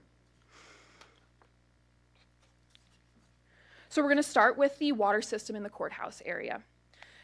Deficiency criteria, or a minimum level of service criteria, were outlined in the master plan. And these standards are presented here on the slide to give us expectations on when a project might be warranted. Summarizing this slide quickly, the key takeaway for storage needs, pressure needs, and fire flow needs, our courthouse area is set through 2050 for the water system. I've included a map here from the master plan to give you an idea of what is to come. Black is all of our existing water assets in the courthouse area. Purple are projects expected to either be completed or begin the design process within the next 5-year planning period. And blue projects are projects expected to take off within the next 25-year planning period. Moving to the wastewater system in the courthouse area, a different set of deficiency criteria are used, as wastewater has very different elements compared to drinking water. Those minimum standards are outlined on the slide for your reference. The model found that by 2030, 3 assets in our courthouse wastewater system may need attention. Those assets are the Valley View Pump Station, the Valley View Force Main, and the Reed Marsh Pump Station. As you can see by the deficiency criteria, being at 80% capacity of a station is considered deficient for the purposes of the master plan. Reed Marsh Pump Station will exceed 80% of its capacity by 2030 based on the model, but it is not expected to reach capacity within that timeline. Thus, at this time, no CIP is planned for that station. The Valley View Pump Station is already being addressed by a proposed CIP in the FY27 planning period. The Valley View Force Main may be able to be resolved by strategic pump choice in the Valley View Pump Station project. And then no additional deficiencies were identified by the 2050 planning period. So key takeaway from this slide, all of our needs are actively being addressed for the wastewater system in the courthouse area. I include this map for your convenience and an understanding of what I just outlined. Green is the existing courthouse sewer system. The teal color, central west portion of the map, is a proposed CIP in FY27 budget to expand our sewage services within the courthouse area. And the dark blue is proposed development included in the master plan, which informed the projects I was just outlining. Moving to the eastern system now, we're going to start with water. So the deficiency criteria in our water system in the eastern end is the same as our deficiency criteria in the courthouse area. The minimum, starting with our storage needs, our existing storage capacity is expected to meet our needs by 2030. We want our storage capacity in our water systems at any given time to be at least 20% of our maximum day demand plus 2 hours worth of fire flow. While we have 1 million gallons of storage, we will need more than that shortly after 2030. The Ridgefield Booster Pump Station and ground storage tank is an upcoming capital improvement project due to be completed around 2030, and this project adds an additional 1.5 million gallons of storage to the system. So by 2030, while we are hitting our need and what we have, we are expected with our proposed projects to exceed what we need at that time by having approximately 2.5 million gallons of storage on hand by 2030. By 2050, 5.5 million gallons of storage is expected. So what you will see in the master plan is several other storage projects. Moving to pressure and fire flow. I share the following information with you to be transparent about what the model in the utility master plan outline, but not to cause rise for concern. 3 locations within the eastern water system were identified as having lower than preferred pressures during a maximum day demand scenario. Again, maximum day demand is our highest day of the year. Theoretically, everyone's taking a shower, watering their lawn, and doing dishes all at the same time. Technically speaking, the model utilized a peaking factor of 2.39 to calculate the maximum day demand. That means that the maximum day is calculated to be 2.39 times our average daily usage. In that scenario of the maximum day demand, 3 locations in our eastern system were identified as having lower than ideal pressures, which is below 40 psi, but not lower than what is required to be maintained for safe drinking water, which VDH and the EPA identify as 20 psi. We have cross-checked the model's results with our customer service center.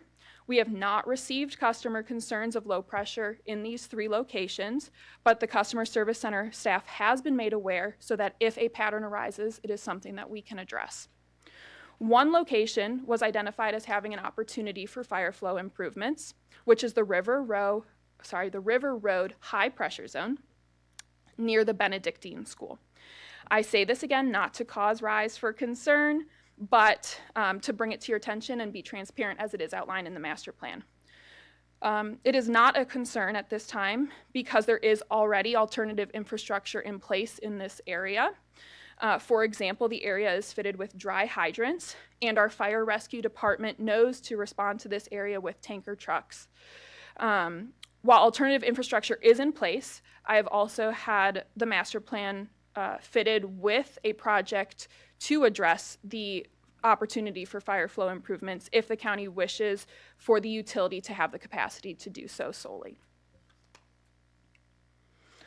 Again, here is a map of the eastern system for you to understand the breadth of what I just discussed. Black is our existing water assets. Purple are projects to begin the planning process within the next 5-year planning period, and blue are projects within the next 25-year planning period. Wastewater in the eastern system has the same minimum level of service criteria or deficiency criteria as we saw in the courthouse for wastewater. By 2030, the Lower Tuckahoe pump station was modeled to have reached 80% capacity, meaning the county should start planning improvements for this pump station. While 80% capacity will be reached by 2030, the station is not expected to reach its full capacity within that planning period, and that is why there is not presently a capital improvement project planned at this time. Progressing towards 2050, various gravity sewer mains, the Route 623 pump station, and the Eastern Goochland pump station are all expected to have some type of improvement warranted. At this time, the Department of Public Utilities has included a preliminary engineering investigation into the Eastern Goochland pump station pumps in the FY27 capital improvement program, so that we are sure to maintain a proactive approach in maintaining this essential asset. The key takeaway from this slide is that the Eastern wastewater system can be served past 2030 based on our current plans, and that we are also actively preparing for our future past 2030. This slide, all of the various colors show the projects outlined on those gravity sewer mains that may need some type of project in the next 25 years. And this slide, the green is our existing system with dark blue being proposed development included in the model, which is what triggered the potential for those projects I showed you on the previous slide. So moving to a conversation on Oilville, a study funded by the Economic Development Authority to determine if it was feasible to bring water and public water and sewer services to the Oilville area was performed over the last year. In that study, 4 various alternatives were analyzed: the feasibility of bringing water and sewer services from the courthouse area to Oilville, the feasibility of bringing water and sewer services from the eastern end to Oilville, bringing water and sewer services from our partners in Louisa County to Oilville, or developing a new source water and wastewater treatment facility in the Oilville area to address public utility desires in that area. The only alternative that was identified as being feasible to investigate further was extending utilities from the eastern end. The rationale for this was either access to water. The new source water was not feasible from a technical standpoint, and the other alternatives were not feasible from a cost standpoint. The east end was the least expensive alternative. With that said, the cost of extending utilities, public utilities, from the eastern end to the Oilville area still comes at a cost of $114 million, which the Department of Public Utilities recommends is a cost-prohibitive amount. I've included on the slide a comparison to what the TCSD funding in 2026 dollars would be. It's actually a very similar value, and yet this would be for a quarter of the amount of land serviced. So it is a cost-prohibitive project, but wanted to include that information for your knowledge and reference. So moving to a discussion of supply and treatment, starting with the courthouse area.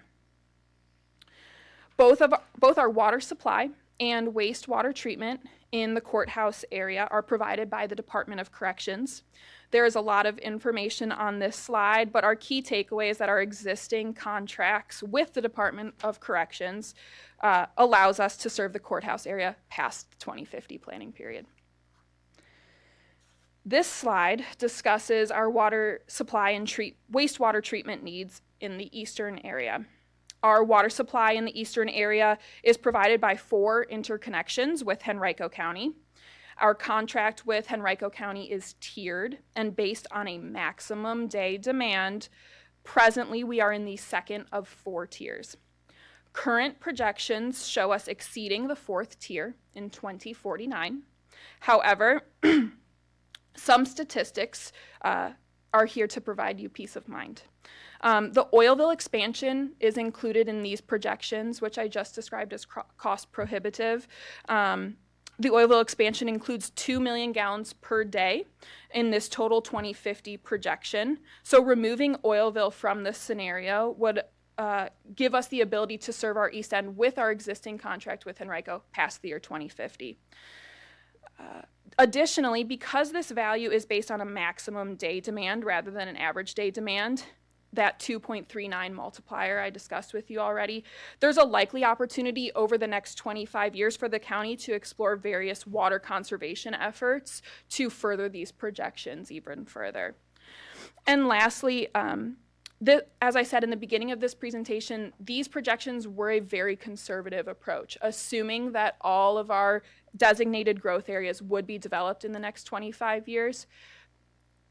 It is just something also to keep in mind with these projections at play. Pivoting to wastewater, Goochland County has 2 separate wastewater treatment contracts in the east end, a very small contract with Henrico County, and a more significant contract with the City of Richmond. The City of Richmond contract is also a tiered contract. Currently, our wastewater treatment needs place Goochland in the first tier of that 3-tier contract. And by 2050, Goochland County's wastewater projections place us within that 3rd tier, but not exceeding it. The key takeaway from this slide is the county sees some contractual limitations to our water supply and wastewater treatment needs in the East End in the next 25 years. But the Department of Public Utilities also recognizes that there's quantifiable measures that we can undertake to potentially extend that timeline. That said, wanting to maintain that proactive approach to the utility, we are beginning preliminary investigations into alternative water supply and treatment options so that we are prepared when and if that time comes that we do need those alternative options. Preventative maintenance is a key element of every utility's operation.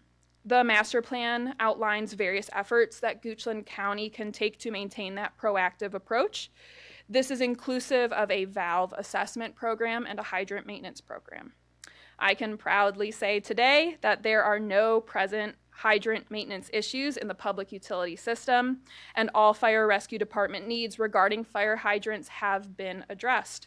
As we begin the new fiscal year, the Department of Public Utilities has every intent of maintaining those fantastic statistics, and we'll be starting that with a painting of all of our fire hydrants and addressing fire rescue departments' needs as they arise with their fire hydrant inspection program. Regarding rehabilitation, this is likely a newer concept to Goochland County, being a younger utility. But hitting the 20-year mark for the majority of the utility assets, we may need to consider some rehabilitation projects. None of these projects are identified as a need at this time, but they have been called out given there's a chance they will hit their end of useful life within the next 25 years so that the public utilities team can keep an eye out for patterns of issues that might arise and if a project needs to be added to our CIP program. Cost estimates for the projects outlined in the utility master plan are shown on this slide. And as I've already mentioned, these cost estimates are incredibly conservative. They are considered class 5 cost estimates, which means their accuracy ranges from -50% to positive 100%. They have been based on cost data over the last 10 years in the Metro Richmond area, specifically of similar projects. A minimum cost of $150,000 per project was included for engineering, up to 15% of the cost of construction, whichever was higher. And a 35% construction contingency was also included for every project. So taking all of that into account, a very conservative fiscal approach. So the question you might be having is, how are we going to fiscally prepare for these capital expenditures? Let's look ahead. So starting in fiscal year 2027, the Department of Public Utilities plans on using a financial modeling program called Water Worth. The images on this slide are not Goochland County numbers. I want to emphasize that very clearly. But I wanted to provide these images for you so that you could see the opportunities we have to share information outside of the utility with the board and with the public and be transparent on what their water and sewer rates actually go towards. Into the program, we can input capital improvement projects, operating expenditures, billing information and revenues. We can internally model varying rate change scenarios, the impact, the fiscal impact project delays might have, to ensure that we are proactively planning for the needs of the future while minimizing the financial impact on our customers. Not only will this tool modelize our processes, but it will also allow us to provide a transparent lens into the financials of the utility, as we will be able to share more of the why behind potential rate changes in the future. So lastly, while I have your time this afternoon, I really wanted to provide you some insight into other improvement initiatives that the department's taking that aren't included in the master plan. We've talked about some capital improvement projects. I'm also very excited that 3 full-time equivalent staff members are included in the county administrator's proposed budget. 2 of these full-time equivalents are predicted to fully replace work that we have previously contracted out. That work will now be performed in-house. In addition, those 2 staff members can assume other duties as well. The hiring of these employees, a superintendent over field repairs and a superintendent over mechanical repairs, will really be a turning point for developing our own internal repairs program. Not only does this provide a cost savings to the county, it will also allow us to respond to emergencies more quickly and likely with greater care, as our staff can truly take ownership of the work that they're doing for our citizens and customers in a way that a contractor might not be able to. The Department of Public Utilities is also making efforts to better utilize the resources that are already in our toolbox. Our work order management system, called Beehive, has a plethora of asset management and inventory tracking capabilities, and we are investigating a way to better use those. The benefit of this is, again, for transparency to our customers, our citizens, and our board on how does the department spend their time and how are we being good stewards of the public funds used to purchase the assets that are maintained by the department. We have cross-training efforts underway as well, with staff across the Department of Public Utility divisions training for their water operator licensure and emergency response knowledge, so that in the event of emergency, if there are staffing issues, everyone in DPU will have the ability to respond, and we can respond as quickly as possible. Lastly, and I think something everyone here is very excited to hear about, is the customer web portal. This summer, the Department of Public Utilities plans on going live with a customer web portal provided by our billing software, CUSI. The web portal will be a one-stop shop where customers can get an email once their bill is ready, log into their account to both view their bill and their billing history and their usage history, and then have a link to pay their bill online. Really, truly a one-stop shop, modernizing the department. There are a lot of exciting things happening in the Department of Public Utilities over the next year, and it's a very exciting thing to be a part of. So the 2025 Utility Master Plan provides the county and the department with confidence in planning for the future. We're looking at not only planning for tomorrow, but the next 5 and 25 years, and I'm happy to answer any questions you might have about this master plan. Well, I'd first like to say, great presentation. And Thank you. But board members, any comments, questions? Yes, Mr. Chair. Go ahead. Thank you again for that presentation and for all the work that's gone on, and ever since you came on board, I know you've been hopping and busy. So, Ms. McDonald, when I looked at the 5-year and 25-year, both water and sewer for the courthouse, all of that seems to be within the designated growth area. Is that correct? Yes. That's what I didn't know. Thanks.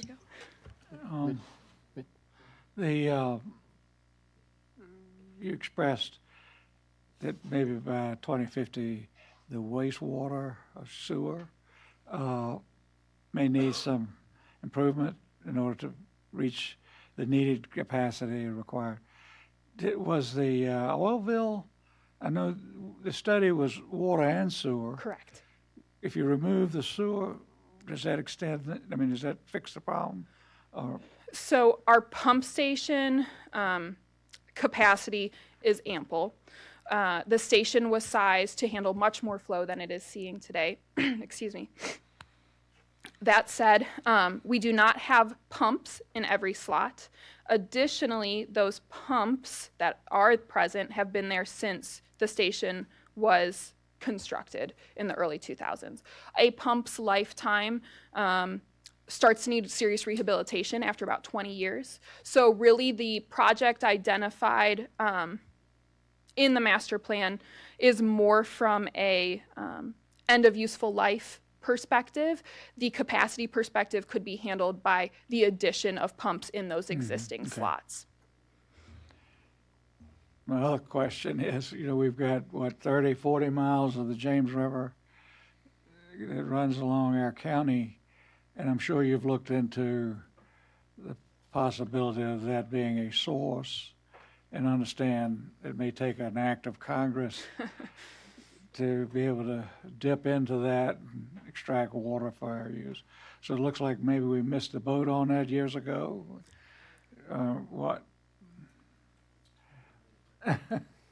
Yes, yeah. So that ship has sailed, so. So we could go try to do an act of Congress, you know. You know, I Tom can't McGuire could speak help to the us. decisions of Congress, but what I can speak to is the fact that we're thinking about this now gives us a lot of leg up in the conversation. There is a lot of effort that goes into anything that requires state permitting or involvement of waters of the Commonwealth, but we're looking out 25 to potentially more than years from now. So starting today, getting a plan in place today will really give Goochland the tools to address this when the time comes. Thank you. Appreciate you paying attention to that. Mr. Chair. Ms. McDonald, thank you so much. You know, if there were two words I'd use to describe this, it would be transparency and proactivity. It's very helpful to have that. Just not only to mention, I hate to bring up a fiscally unfeasible project, but not to mention the $120 million cost. What would you estimate the time to do a project of the scale of the Oilville project? What would that be? I think the largest time constraint would likely be land acquisition and easement acquisition. It's a great distance, and negotiating that piece of the puzzle is likely to take up the most time. Once you have a set of plans and all of those I's are dotted, T's are crossed, we know where the line is going. Construction can move pretty swiftly, probably a year or two for something that long. But the tricky piece would definitely be land acquisition. And also those costs could go beyond even the projections. Correct. you've Those are given, correct? $2026. Yeah. Okay. Thank you. All right, Mr. Lau, briefly. Yes, absolutely. First of all, thank you for using the word plethora.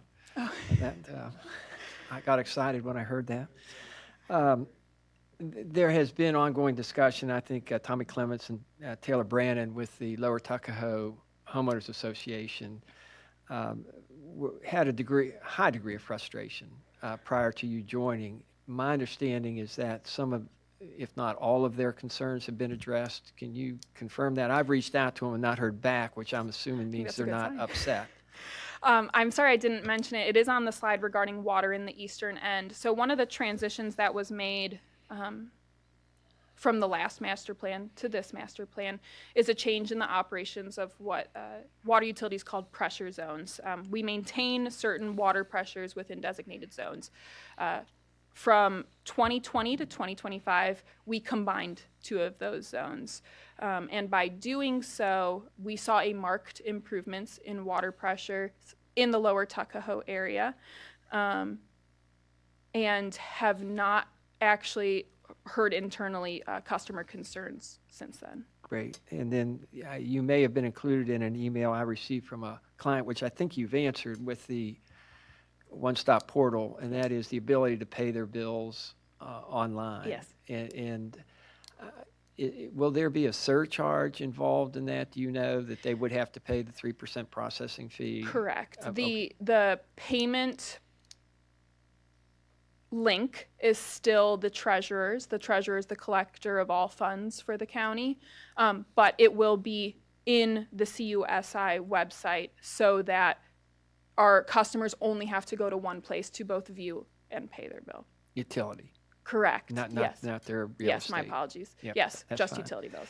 And then finally, there was a great deal of discussion and I'll say buyer's remorse on the Tuckahoe Creek Service District, in that the low-cost bidder used what I used, I call it plastic piping. It was some kind of polymer that is no longer being used. What is the repair and replace anticipation? Is that stuff, and you're not bad luck, but we had a number of breaks just after you joined us. So you're talking specifically for water mains? Yes, I am. Yep. So a resource that will be available to both the board and the public soon, that I'm working closely with Jessica on, is actually a dashboard, let's call it, to see how do our statistics of water main breaks compare to the national expectation. We are right in line, if not below, the breaks per 100 miles of pipe per year. When that value approaches, I believe the value is 21 breaks per 100 miles of water main per year, that is your trigger that you need to do a replacement project. And I want to say the last time I looked, we were sitting at around 11, so well below the threshold to warrant pipe replacement. That's fine. I just know that I do get the calls when the water's out, and Yes. they don't care what the national statistics No, are. and I do understand They- that. Water main breaks are an inevitability of a Absolutely. utility, especially in a climate like Virginia. The cold does not help the situation. What I've outlined in some of our initiatives to be able to respond to those breaks quicker, have the parts in stock so that we can repair things immediately, minimize the time that the water's off. We are doing all of our best efforts to make sure that those are not the phone calls that you continue to get. Well, and they're short-lived because. Mr. Lyle. Yep, you do need to I'm just going to speed up. compliment her for really responding well when Thank those you. breaks I do appreciate that. occur. And thanks very much. Thank you, Ms. McDonald. Thank you. Board members, last item you have under new business is your consideration of appointments to the Clio Capital Region Workforce Partnership. And we are recommending that Nora Amos serve as the staff alternate in that relationship, and also recommending that you appoint Haley Crawford as your representative on the Monacan Soil and Water Conservation Board. Mr. Chair, I move the board approve the appointments as presented. Second. Open up for discussion. Yeah, Mr. Chairman, I believe Haley will be a liaison and not a member of the board. The board is defined by state statute. So just as long as we know she's not going to have a vote, she will be a liaison. Understood. Mr. Chair. Go ahead. It appears we did our discussion in Q of A, but I'll also make the motion. I move that the board adopt the updated 2025 utility master plan. And I second. guess Fair we can point. do Right. two votes in a row.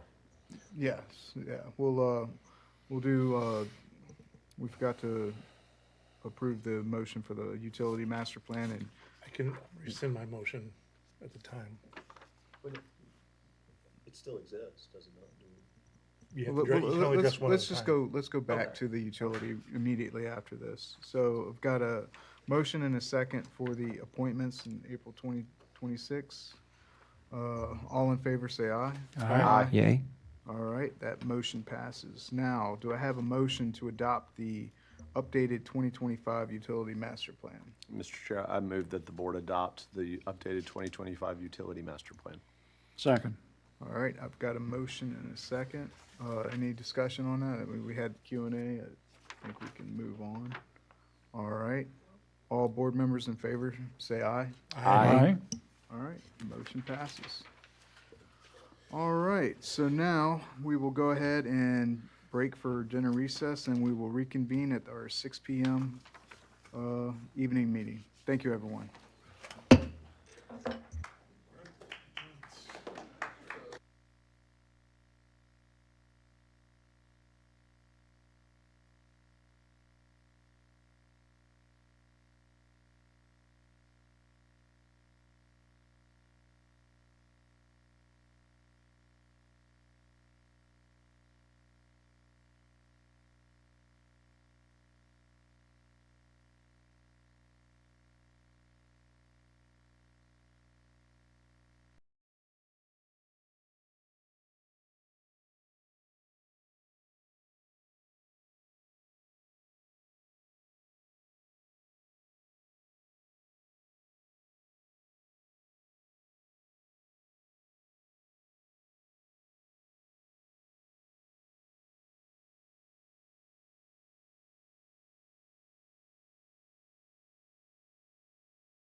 You're late.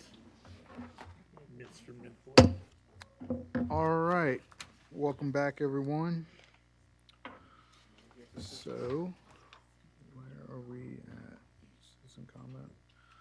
I'm going to call this meeting back to order. First, I'm going to turn it over to Dr. Raley for an announcement.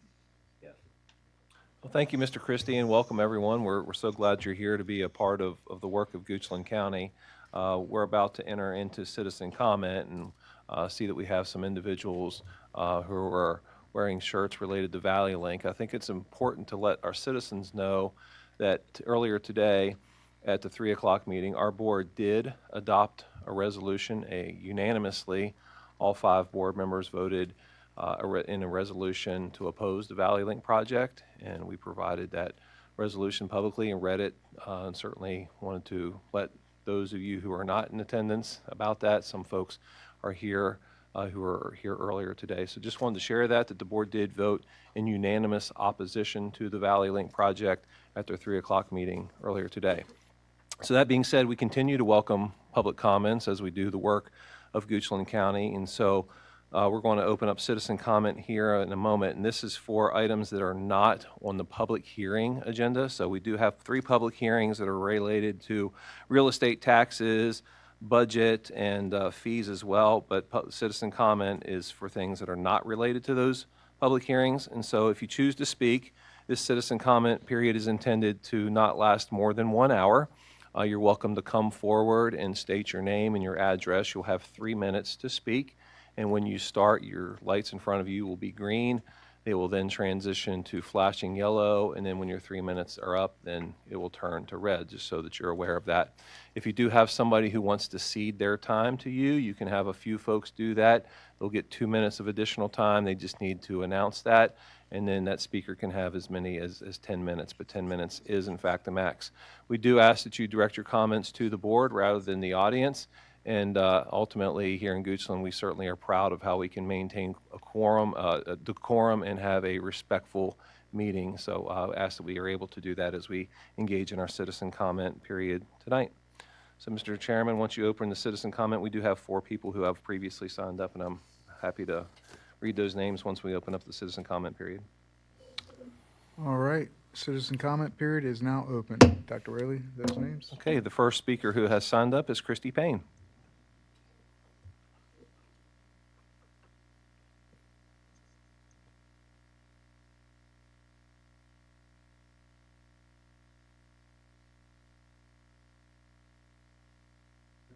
Give your address after your name.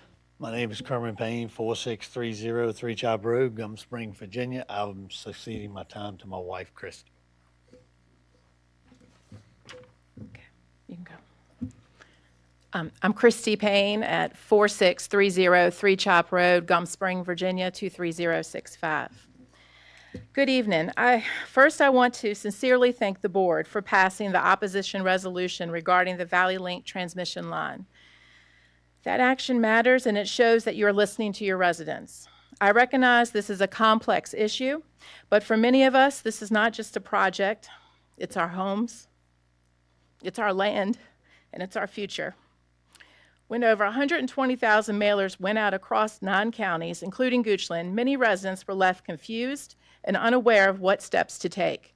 There was a critical window where clear communication and guidance from county leadership could have made a significant difference. Many residents did not understand how to engage in the federal process through the Federal Energy Regulatory Commission, and as a result, Goochland voices were largely missing. At that stage, there were also challenging navigating complex maps and online systems, especially for our elderly population in our county. This is where the county could have stepped in more proactively. I also want to raise a very real and immediate concern: property devaluation. Since the proposed route became public, the value of our homes has already been impacted. What our properties were worth this winter is not what they're perceived to be worth today. Yet residents will soon receive personal property tax bills in June that do not reflect this reality. This affects not only homeowners, but the county's overall tax basis. There are also quality of life concerns. High voltage transmission line produces a continuous audible noise, often described as a buzzing or crackling. This is not occasional, but it is daily. The proposed tower, reaching approximately 150 to 165 feet, are comparable to 10 to 12-story buildings and would permanently alter our rural landscape. There are also concerns about homeowners' insurance, as proximity to high-voltage infrastructures can raise questions about risk and property value. But we are still in a position to act. I respectfully ask the board to provide clear, ongoing communication to residents. Help residents understand the role of the Virginia State Corporation Commission, which will make their final decision. Clearly explain that the proposed substation in Culpeper County requires approval, local approval, and continue to actively advocate for Goochland residents. We are asking you to stand with us, guide us, and ensure every resident has the information needed to be heard. When our property values are diminished, the county's revenue is diminished right along with it. The loss doesn't stay in western Goochland. It ripples across the entire county, affecting schools, services, and the community we all share. Protecting our homes means protecting Goochland itself.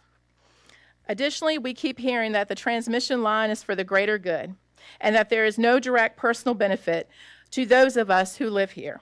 But let me say this clearly. We are the greater good. We are the families who built our lives, invested in this community every single day. The greater good should never come at the expense of the very people it's supposed to represent. Thank you for your time and for your service. Next is Diane Waters.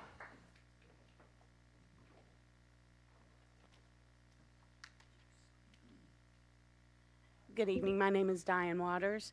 I live at 12863 Cedar Circle, Mannequin Sabbath, and I cede my time to Annette Jones.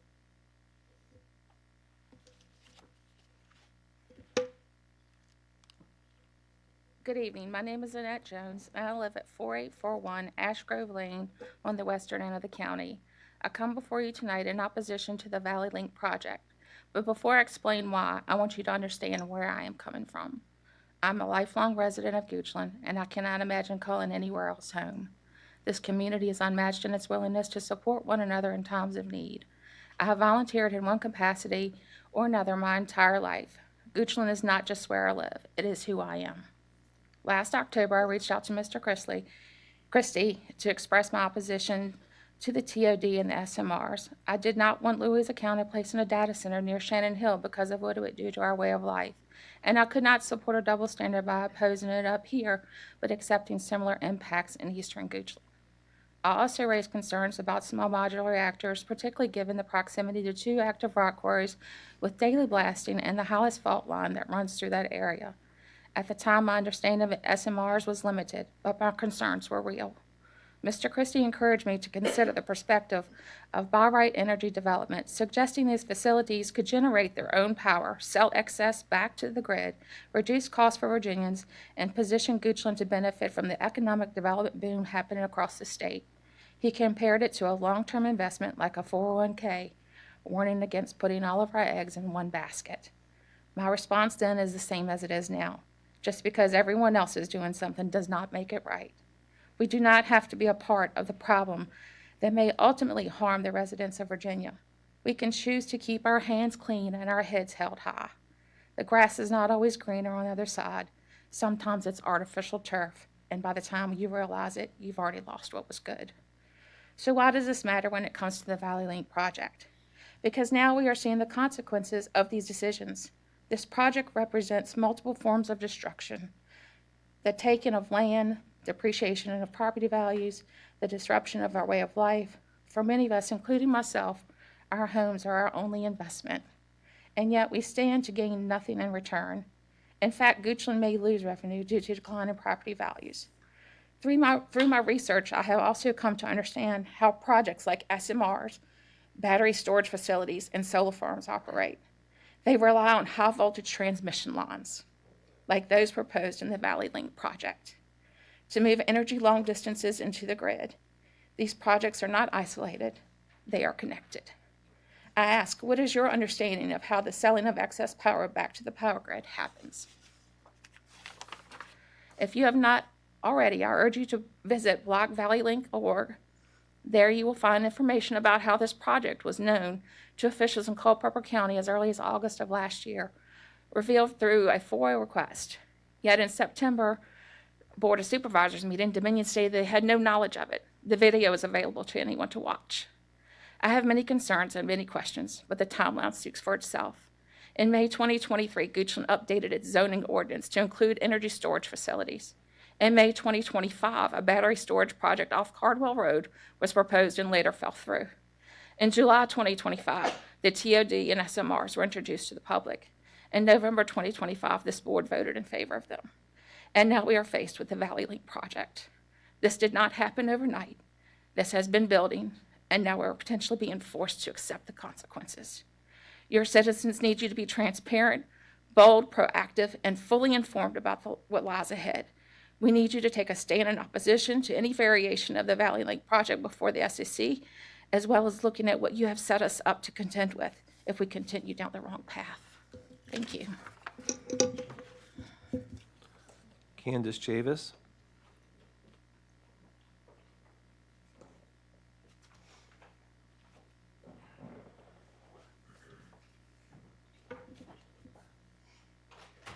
My name is Harrison Chavez, 4615 Three Chop Road, Gum Spring, Virginia 23065. I'll cede my time to my wife, Candace. Hello, thank you for letting me speak with you this evening. I'm Candace Chavez. My husband and I have enjoyed living in Goochland County for 38 years. And we own a 121-acre farm just east of Haydensville.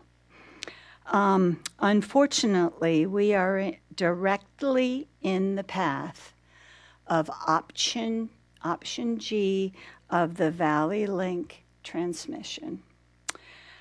It will cut a 200-wide swath through our property. We are obviously quite distressed. It will run between our house and barn, limit our road access, and reduce our frontage, and greatly reduce the value of our property, as you've heard others mention before. And it will also run directly in front of our house. We have streams on the property, we have springs, and we have a floodplain, which will be impacted by the construction of this huge, monstrous project. Other concerns have also been mentioned by others. The constant loud buzzing sound, and that's even from lower voltage transmission lines. This is a super high one, or strong one.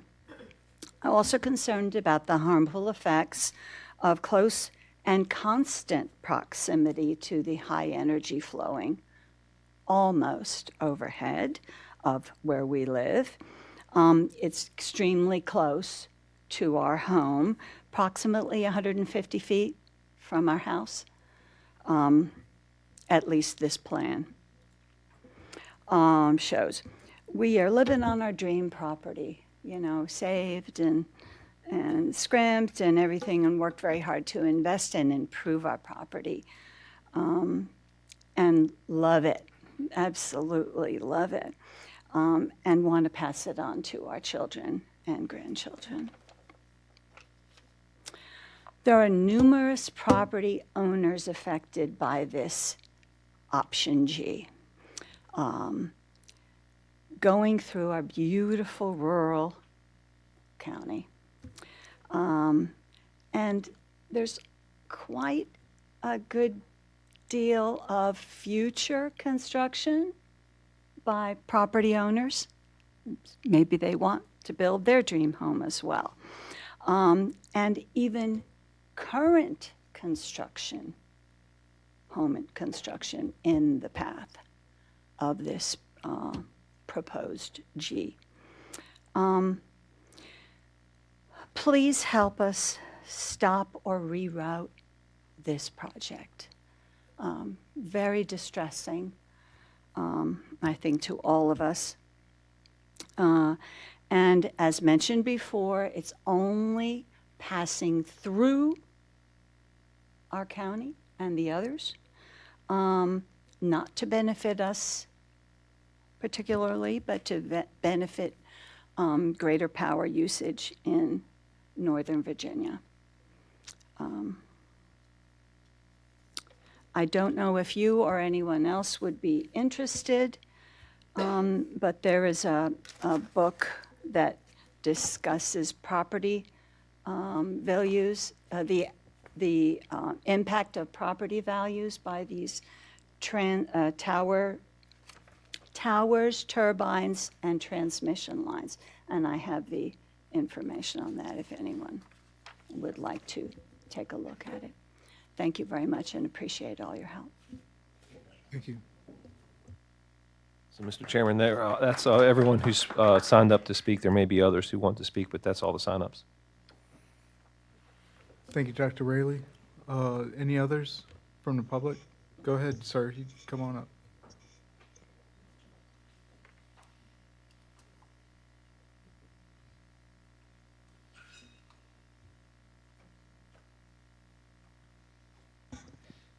Hello, my name is Diane Halverson.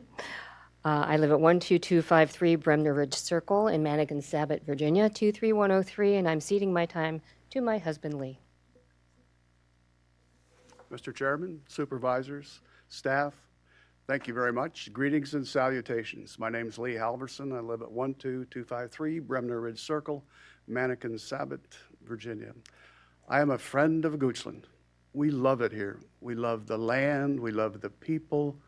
We love the community. We love the fresh air. And I love the fact that you took a step today by the proclamation opposing the Valley Link project. I think that's good. However, I think it was cleverly written to exclude the health and welfare of the citizens, perhaps because it might leak over into the east side. The only clause that really reaches out to me is whereas many Goochland residents have expressed significant concerns regarding potential environmental, agricultural, visual impacts associated with the transmission lines, but nothing specifically talking about the health and welfare and the community good that we heard about earlier. And I don't know whether that was intentional and it was narrowly written to apply only to the transmission lines. I don't know, but it makes me sad.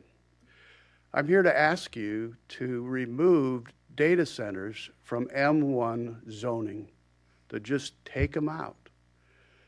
Data centers are not light environmental projects. They are heavy industrial projects. Your neighbors to the north, the south, international and national science is proving that they're not good for the people, not to live right next door to them.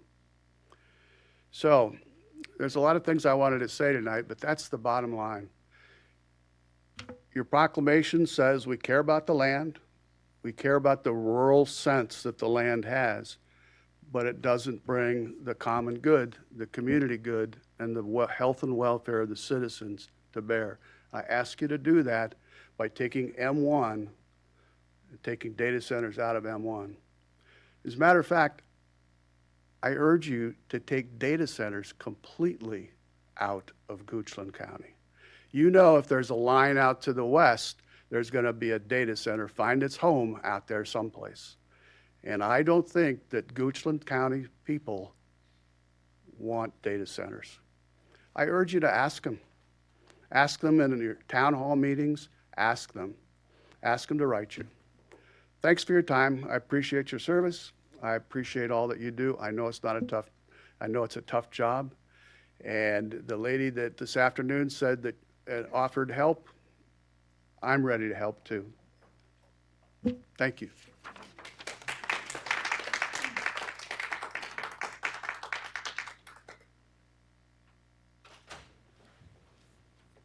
Anyone else? Everyone, you don't have to raise your hand. You just come up.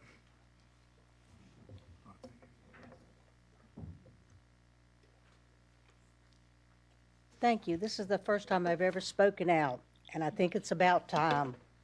My name is Doris McKenzie.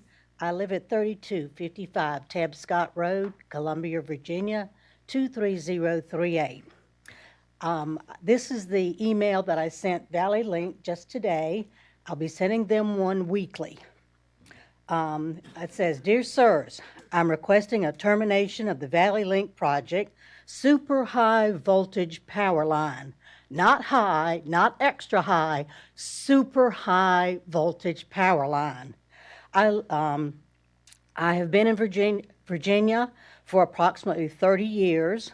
My husband and I have cleared the land and built our home from scratch.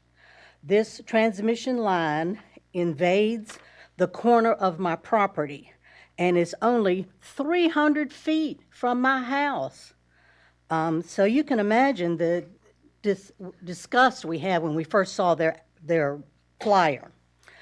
The proposed line shows that I would have loss of real property, loss of value to my homestead, satellite and signal interference, and ham radio interference, that's FCC. The towers would emit light and sound, damaging me, my family, and the wildlife we have cultivated over the years. Please see that Virginia and federal protection acts are not trampled on. To name a few, believe it or not, we have a Golden and Bald Eagle Protection Act of 1940. The Virginia Department of Wildlife Resources shows a 2026 nesting sites all the way from Williamsburg to Charlottesville, and they're in operation right now. Go take a look. The state protected watersheds of Bird Creek and Little Bird Creek, which is part of the Chesapeake Bay watershed. We also have Governor Northam's 2021 Migratory Treaty Act, and the executive director, Ryan Brown, of the DWR, states that the wildlife of Virginia are protected. This includes the migration of hummingbirds, red-tailed hawks, eastern bluebirds, monarch butterflies, and some of our black bears. Now, I know even you cherish serene and beautiful country escapes. I'm asking that you do not destroy this one. Thank you for listening.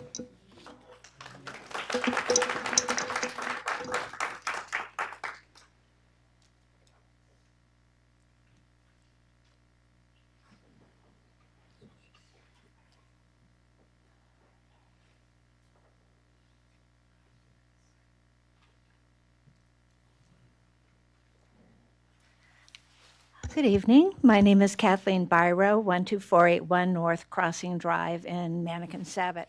And I wasn't going to say anything tonight, but I do agree. I think the entire county doesn't want data centers. Please find other ways, like bringing in good businesses like Lilly to the county, which will spawn further businesses. We've been saying that forever now, for at least a year since we found out about it. But I also am concerned after reviewing the budget. And if I'm doing my numbers right, the budget has Ma'am? expanded by I'm sorry. 14.5%. Need to be made during the budget public hearings. Oh. Because that's scheduled for public hearing, you're welcome to come back to the microphone. Is that next week? No, it's tonight. Oh, it's tonight. Yeah, you'll be able to do it tonight when we have the budget Oh, public well, hearing. that's all I was going to say. So I don't Perfect. have to come back up. Well, you can't make them now. You have to make them during that public hearing. Okay, that's all I was going to say. Thanks. And I'll send you an email on that. It's a lot for 1 year. Ma'am, to clarify, you can come back up tonight when we're hearing that case. Okay. Yep. Thank you.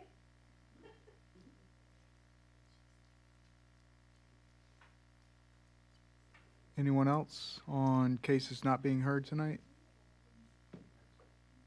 All right, seeing none, I will go ahead and close citizen comment. All right. So, budget public hearings. Go ahead and, is this you, Dr. Rayleigh? Yeah, board members, you have 3 public hearings this evening on a variety of topics. We have Denise Sandlin, who's going to present each one of those in succession order. The very first public hearing that you have tonight is to consider the proposed 2026 real estate tax rate. Ms. Sandlin. Good evening. It's a pleasure to be here this evening. Good evening, Board of Supervisors, Dr. Raley, staff, and community. Tonight, we will address the tax rate fees, the fees, and the amended budget topics. As Dr. Raley mentioned, we have 3 different public hearings on the agenda this evening. The first public hearing we'll address is the 2026 proposed real estate tax rate. I'm sorry, it would help move it forward.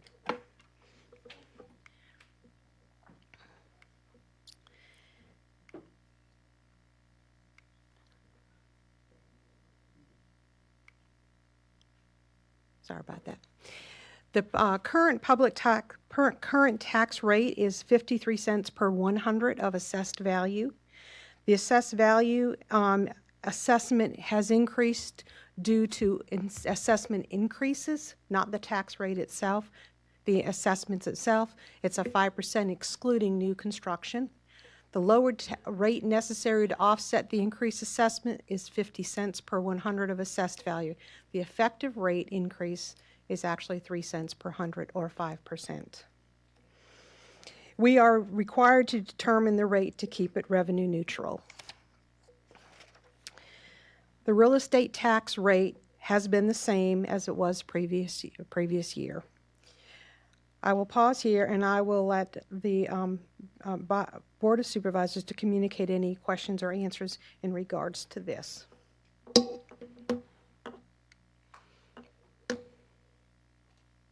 Board members, questions, comments? Just one, Mr. Chairman. My rule of thumb was 1 penny is about $1 million in tax revenue. Is that still approximate, kind of the same?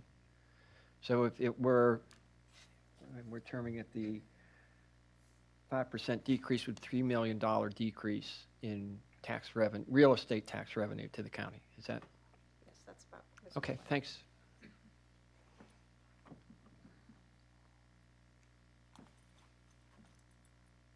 All right, so now we'll move on to public hearing. All right, public hearing's open. This public hearing No, is to. Ms. Sandlin, wait, we'll give citizens an opportunity to speak on, Right. on this particular element. Yeah, So you're good. are there any citizens in the audience that would like to comment on this particular issue, on the real estate tax rate? Sorry. Kathleen Byro, 12481 North Crossing Drive in Mannequin-Sabot. And I've looked at the budget. I've tried to compare it to years past. From 25 to 26, it went up 9%, 9.2%. This year, from 26 to 27, for the projection for next year, it's gone up 14.5%, if I'm doing my numbers right. That's a huge increase in the budget. I know you've been anticipating that you might get some money when Amazon opens and things like that. I'm just not sure that the public is aware how the budget has been ballooning over the past several years. It's really just gone with the anticipation that you're going to be bringing in more money, and that may or may not come to fruition. That's all I had to say. Thank you. Thank you.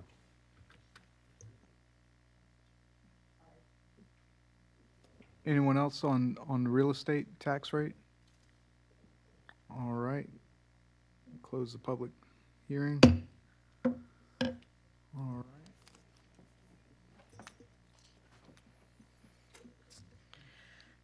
The second public hearing is to consider the proposed fiscal year 2027 county budget with proposed amendments and proposed fiscal year 2027 school board budget and the proposed fiscal year 2027 capital improvement program and the proposed 2026 tax rates. The FY amended all funds in general funds budget. The proposed amendments to the 27 county administrative budget is being presented today. The resolution to adopt the county budget and appropriating funds for the fiscal year July 1, 26, ending June 30th of 27, and fiscal year 27 capital improvement program will be on May 5th. The proposed budget increase, general fund budget of the county Goochland will exceed last year's by 4.6%, and the total all funds budget of the county will increase from last year's by 15.3. The following slides will demonstrate how those changes came about. Dr. Raley presented on February 17th. At that time, it was at a 14.9%. We have not considered any additional funding coming from new projects in this budget. This budget, as there has been an increase in costs overall, this budget does include the increase of percentages for employees, staffing, and increases of insurance and things along those lines. In this particular piece, we have looked and sharpened our pencil on our budget to make sure that we could find sufficient funding to fund this budget. It needs to be balanced. Revenue must equal expenditures. We have determined that we had missed a sheriff's grant, which was $578,000. We also were informed from the state that there was a significant reduction in VRS and group life, averaging about 2.9%.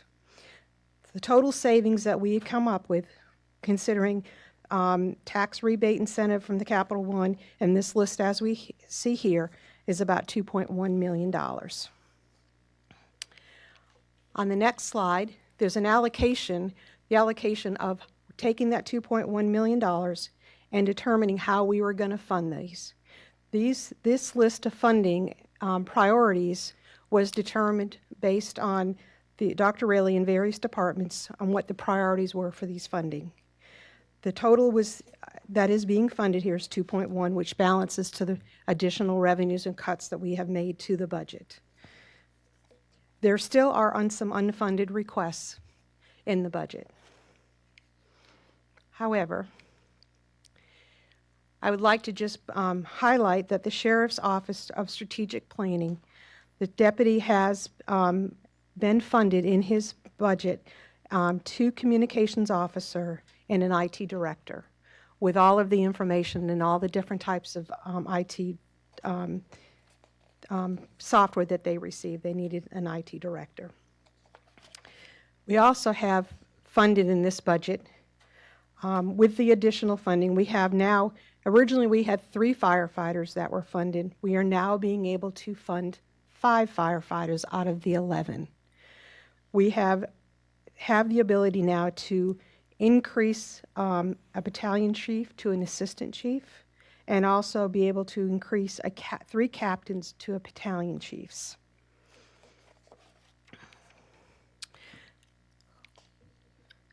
The next slide shows just the, requests that were not funded but are still a priority.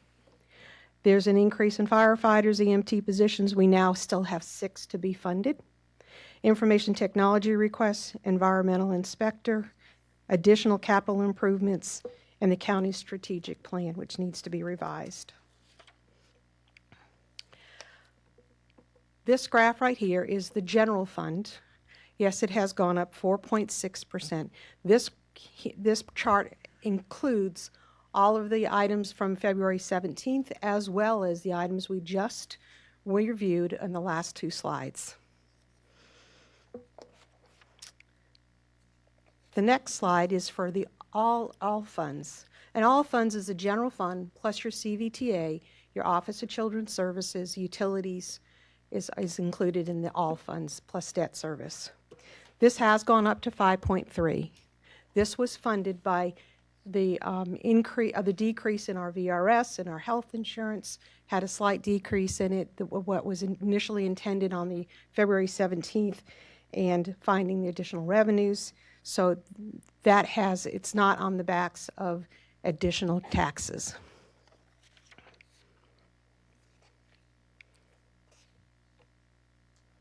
Now I'm going to introduce my colleague, Sarah Worley. She will present some information on the data center.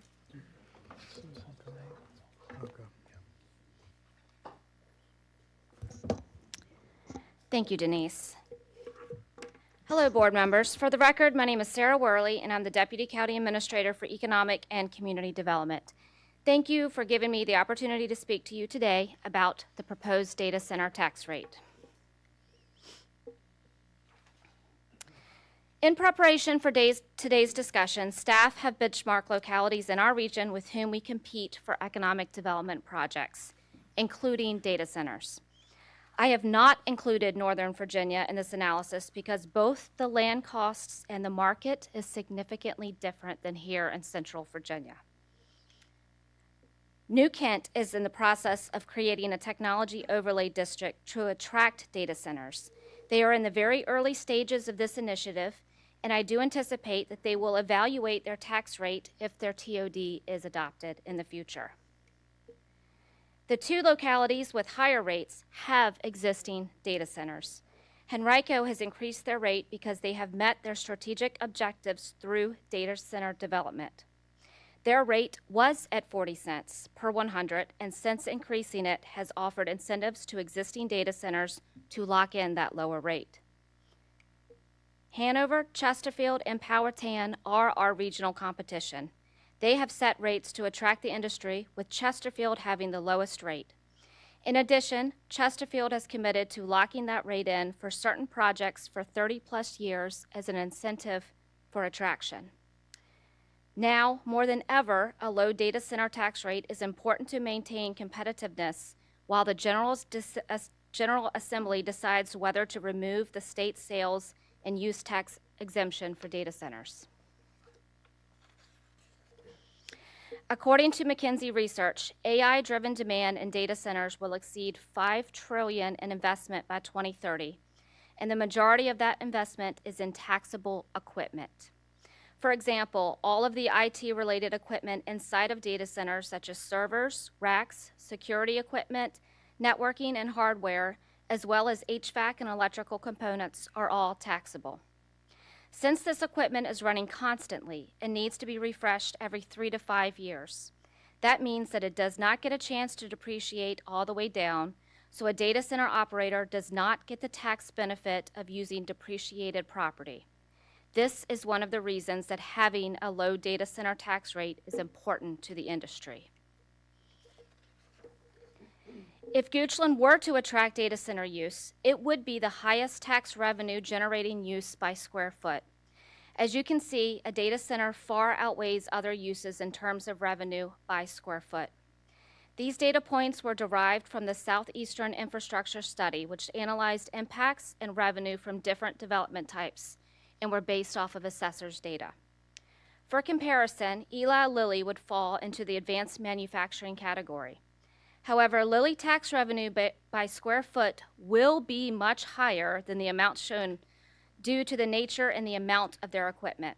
After Lilly opens, I expect advanced manufacturing to be second after data center by revenue producing uses. So in order to provide you an example of potential revenue, staff has created a fictional scenario of a 500,000 square foot data center campus, which by industry standards is a small data center campus. Under the TOD regulations, that size of campus would be roughly around 200 acres. For reference, there is roughly 4,400 acres in the TOD. So this example provides just a small portion of the overall revenue that could be realized throughout the TOD. We used investment numbers from 2 data center industry experts. It is important to note that 70% of the total investment is in business personal property. At the existing data center rate of 40 cents per 100, a 500,000 square foot data center could produce $1.2 million in business personal property revenue. If you combine with real estate, it totals $3.4 million in annual revenue. Importantly, if this were an AI data center, these investment revenues would be double. As you can see, we modeled what it would look like if the board were to increase up to 44 cents per 100, which is a 10% increase to a tax rate. It would produce $1.3 million in revenue alone in the data center tax. As mentioned on the previous slide, AI data centers can have significantly more business personal property due to the density of the servers and the equipment in the building. An AI data center campus could generate $2.3 million in annual business personal property at 40-cent rate. Coupled with the real estate tax, an AI data center campus could bring in $4.5 million annually. Modeling out that increase to 44 cents, there could be up to $4.7 million in annual revenue for that small 500,000 square foot campus. Now, board members, while you assume that going higher on a tax rate could have a positive effect on potential revenue, the opposite is actually true. There does reach a point where it becomes financially unfeasible for a data center to locate if the cost of business is too high. Keep in mind that if a data center were to locate in Goochland, there are infrastructure improvements that the project would be required to do. Those costs, coupled with a high tax rate, could be enough to make a potential project walk away from investing in Goochland County. There is almost $233 million in unfunded CIP projects for the next 5 years. Significantly raising the data center tax rate could jeopardize tax revenue that could help fund those costs in the future. In closing, I ask that you think back on the board's first strategic planning session held in January of 2024, where the board made it clear that they wanted to prioritize economic development. Later, in August of the same year, the board and the EDA held a joint retreat where the TOD was first envisioned. A year later, in November of 2025, after a lengthy and very thorough process, the board adopted the Technology Overlay District to attract data centers to Goochland. Raising the data center tax rate now would be counterproductive and could undermine the foundation that the board has already laid to bring high-quality economic development to Goochland. And I'll be happy to answer any questions that you may have on the presentation or the proposed data center tax rate.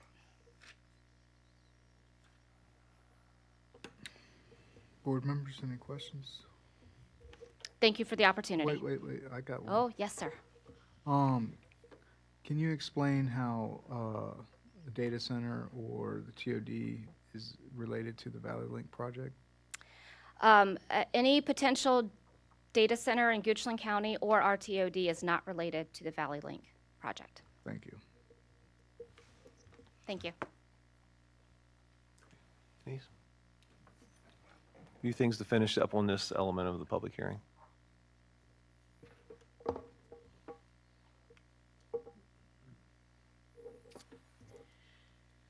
The next, I will address the proposed personal property tax relief. In the Virginia Code, it specifically cites the determination and how you go about on the personal property taxes. It also has some criteria. And our Goochland County Code 13.10.7 provides that same implementation and aligns with the county code. In order to have a personal property tax relief, you must have a vehicle and obtained in situs, which means it's garaged in this county during the tax year, and you shall receive a personal property tax relief in the following manner. Your personal used vehicle valued up to $20,000 will be eligible for a 32% tax relief. Personally used vehicles valued at $20,001 or above shall receive a 32% on only the first $20,000 of value. All vehicles that do not meet the definition of qualifying, such as business use, farm use, motorhomes, will not be eligible for any form of tax relief. Personal property tax is provided for a passenger car, a motorcycle, pickup, or panel truck having a registered gross weight of less than 10,000 pounds.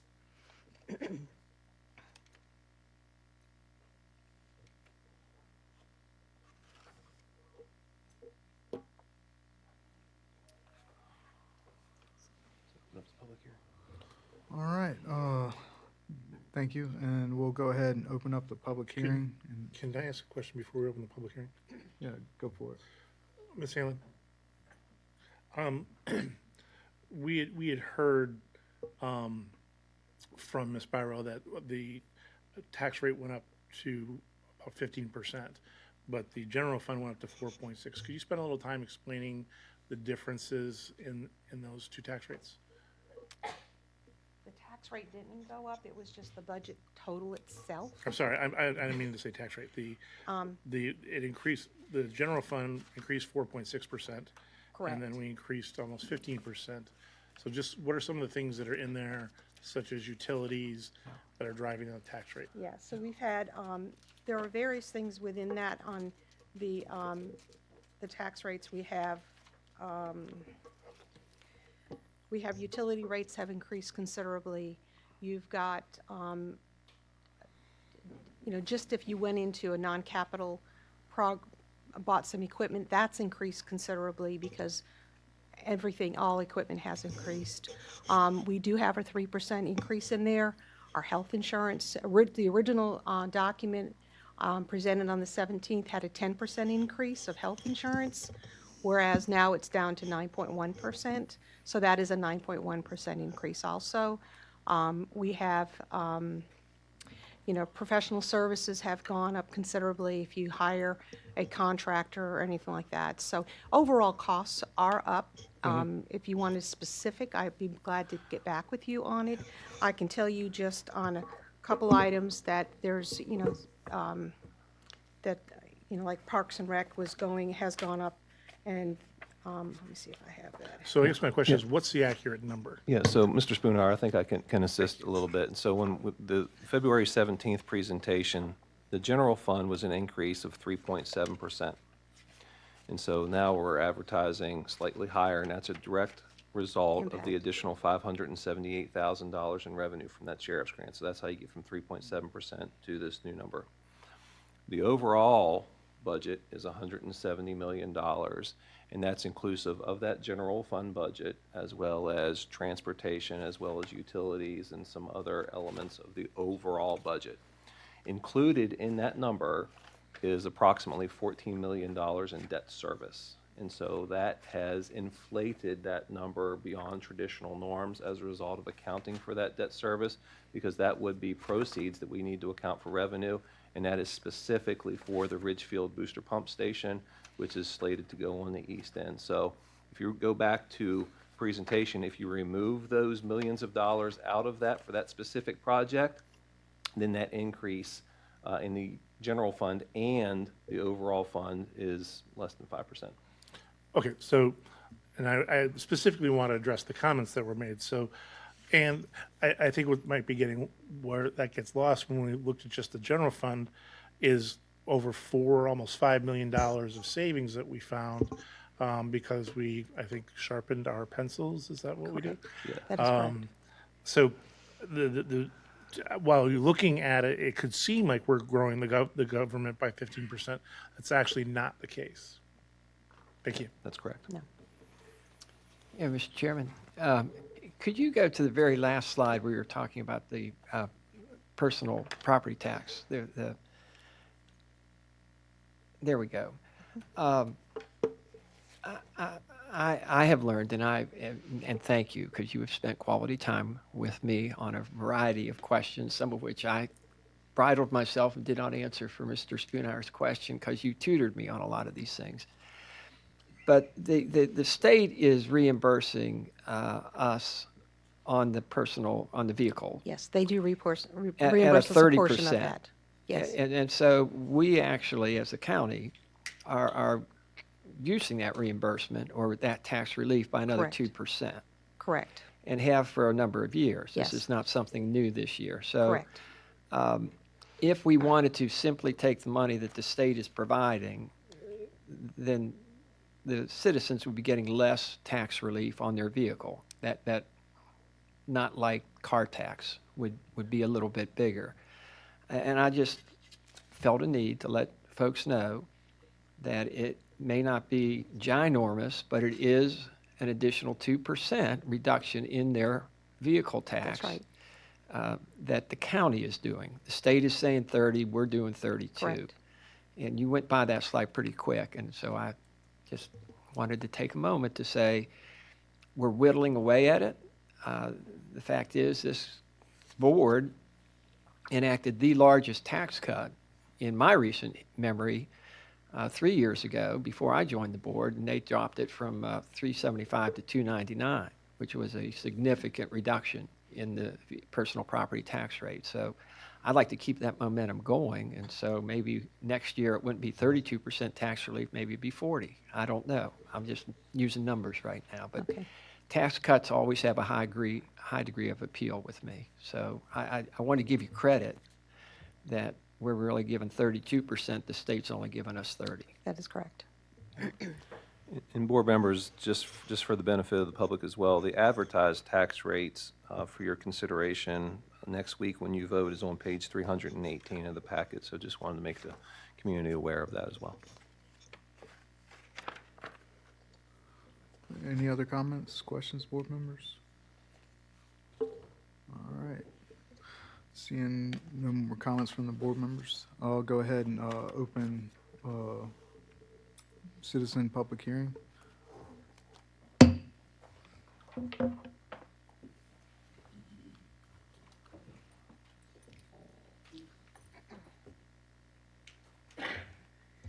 Good evening. Teresa Henderson, 4494 Three Chopped Road here in Goochland.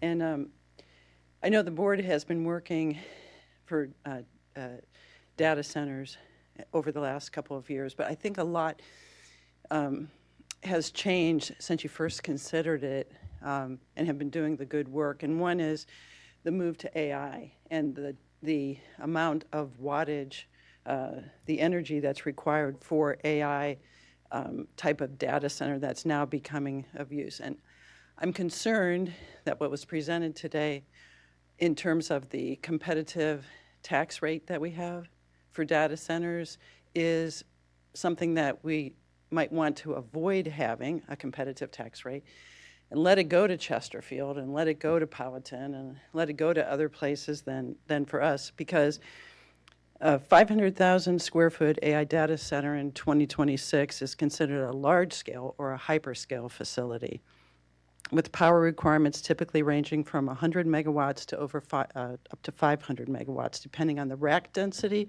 There's two pieces to it. There's rack density, and then there's cooling of it as well. And the AI data centers require a lot more. They require greater density in the racks. And that has changed since you guys first considered the data centers. And so maybe when you looked at it previously, the rack density wasn't as great. And the liquid cooling integration, due to the heat generated by the GPU servers, drawing 3,000 to 5,000 watts, a 500,000 square foot AI facility often requires liquid to chip or immersion cooling. And these systems enable higher power densities but demand immense consistent electricity to run pumps and heat exchangers. And what it's pushing, these AI data centers, they're tending to move more to rural areas. And once we make it attractive for these AI data centers with a lower tax rate, I'm afraid this is tightly linked to what's happening with Valley Link, right? So I would just urge us to take a strong look at the new AI data centers, what the rack density is, what the cooling requirements are, what the power is required for them, and do we as a community really want to offer a tax incentive to the people wanting to put them in? I think the answer is probably no, but it's just something for you to think about, okay?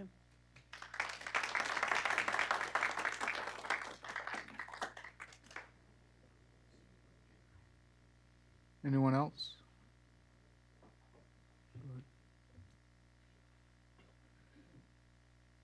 So Peter Manise, 5315 Duval Road, Kent Store, far western Goochland County.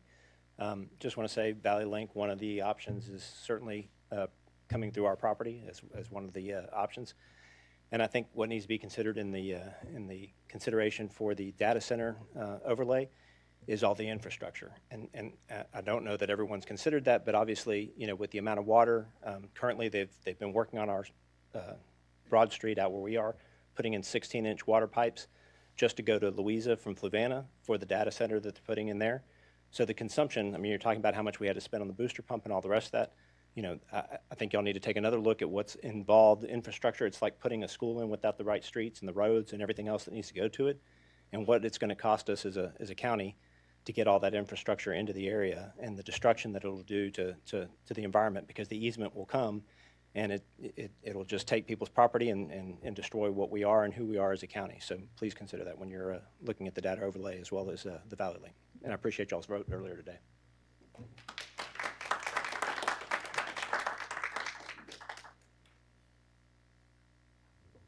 Anyone else? All right. Seeing, No. we just joke. Yeah, yeah. New topic.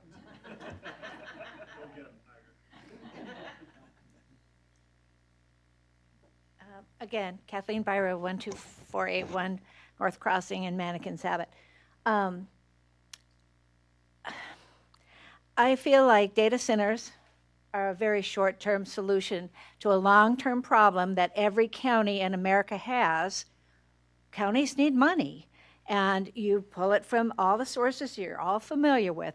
But data centers are going to be here for 8 years, a decade. An investment that brings in high technology, medicinal businesses is years. It will bring years of value to the county. It's not data centers that go defunct when AI becomes passé because of new technology, new chips. You cannot put the money that you want to get on something that is transient. It is not a long-term plan. It's a short-term for a bolus of money, and then it'll be gone, and the taxpayers will be left with empty buildings. Again, long-term investments. Sorry, I'm just totally against short-term thinking to get money. Thank you.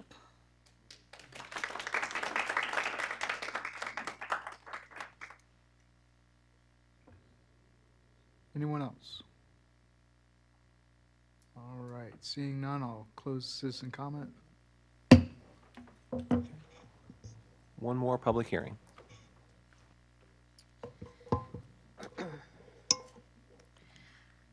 This is the third public hearing for this evening. This is on an ordinance amending the county fee schedule, Appendix C, which is connected to the county code. And this will address the increase of utility, water, and sewer fees and building inspection fees. A new building inspection fee.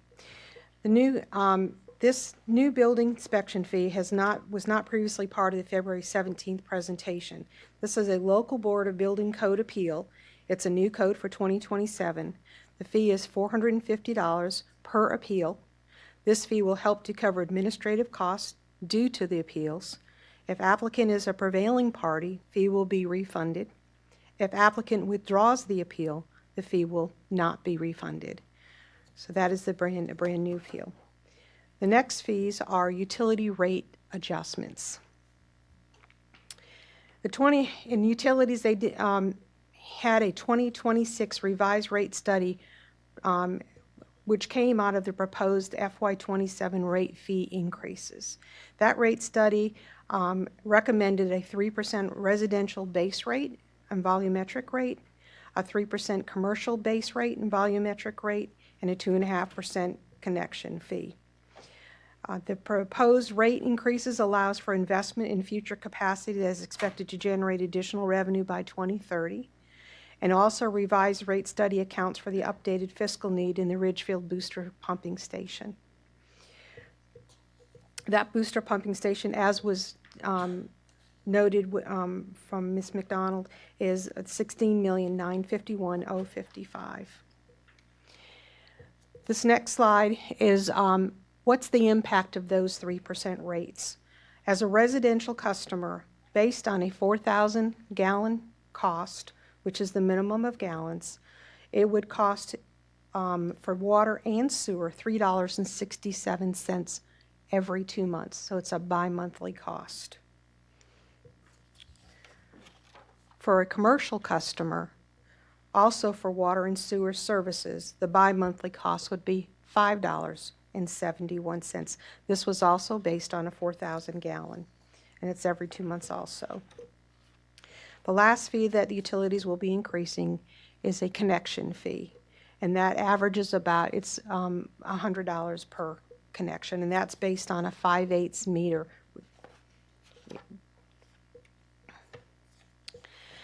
That concludes for the amended budget. The next steps for the 2027 budget will be on April 14th at 6 p.m., the Board of Supervisors meeting.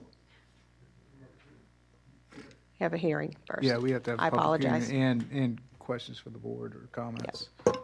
I guess we'll start off with a public hearing on utility rates. Mr. Chairman, can I ask a question or two? Yeah, go ahead, Mr. Law. I just want to confirm, the utilities are not a profit or a revenue source. They are, we bring in enough to cover our costs, is that correct? So all of these costs are directed at, this is what it costs us to deliver these utilities to the homeowner or to the business. A utility fund is a proprietary fund, and it is treated from an accounting perspective as a business. And we do not bring in any more money than we need to pay our bills and to also have reserves for repair and replace. It is not something that we then take and put it towards Parks and Rec or the schools or something like that. This No, is 100%. we do not mix those funds. You could, in some localities, they do what is called in lieu of tax, which the utility would contribute, as if it was a Dominion or a Columbia Gas, where they pay taxes to the general fund, you could do a lieu of tax. We do not do that here in this county, though. All right. My point is that some of these, I mean, the $3, I'm on a well and a septic, so this is personally not something, but the point for those that are paying these increases is because the costs have gone up. Yes. And this is, in essence, the bare bones requirement to give them water and collect sewer and Right. make sure that when the breaks or the water mains break, we can repair them. And so it's not a revenue source. It's not being used for anything other than utilities. That is correct. Okay. And as I recall in some of the earlier, these increases are lower than what we're seeing in some of our surrounding communities, that we're much more efficient in delivering utility services, and these increases are smaller than what, say, a Powhatan or Chesterfield or Henrico. Henrico or Chesterfield, yes. Yes. And I would defer to Ms. McDonald in regards to that. I just want to give kudos to the public utilities folks and to the Yes. accounting, or your finance, that we're doing it as best we can at the That's lowest right. possible cost. Yes, this even we are. though it is going up. Thank you. Mr. Yeah, I'd like to add some comments to that. You know, if we don't increase the rate, we'll end up with a subpar system that breaks and then have to go back and millions upon millions of dollars for big ass, probably raise taxes. So this is the responsible way to keep it going and not use the funds for anything else, like Mr. Lowell was alluding. That's all I have. Any other board members have any comments on this before I open citizen comment public hearing? All right, I'll go ahead and do that now. So, any citizens want to comment on this particular case? Go ahead and come forward. Seeing none, I'll go ahead and close citizen comment period. All right, Dr. Rayleigh? Yep. Denise, you want to tell us about the next steps and what the board will be doing next Tuesday as well as in May?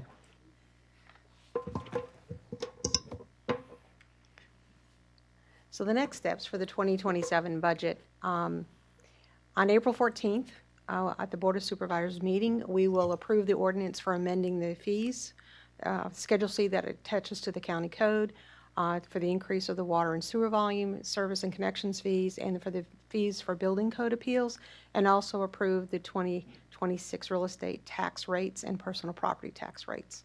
On May 5th, we will do a resolution adopting the entire county budget and appropriating the funds for the fiscal year 2027, which begins July 1 of 26 and ending June 30th of 27, along with the 2027 capital improvement program.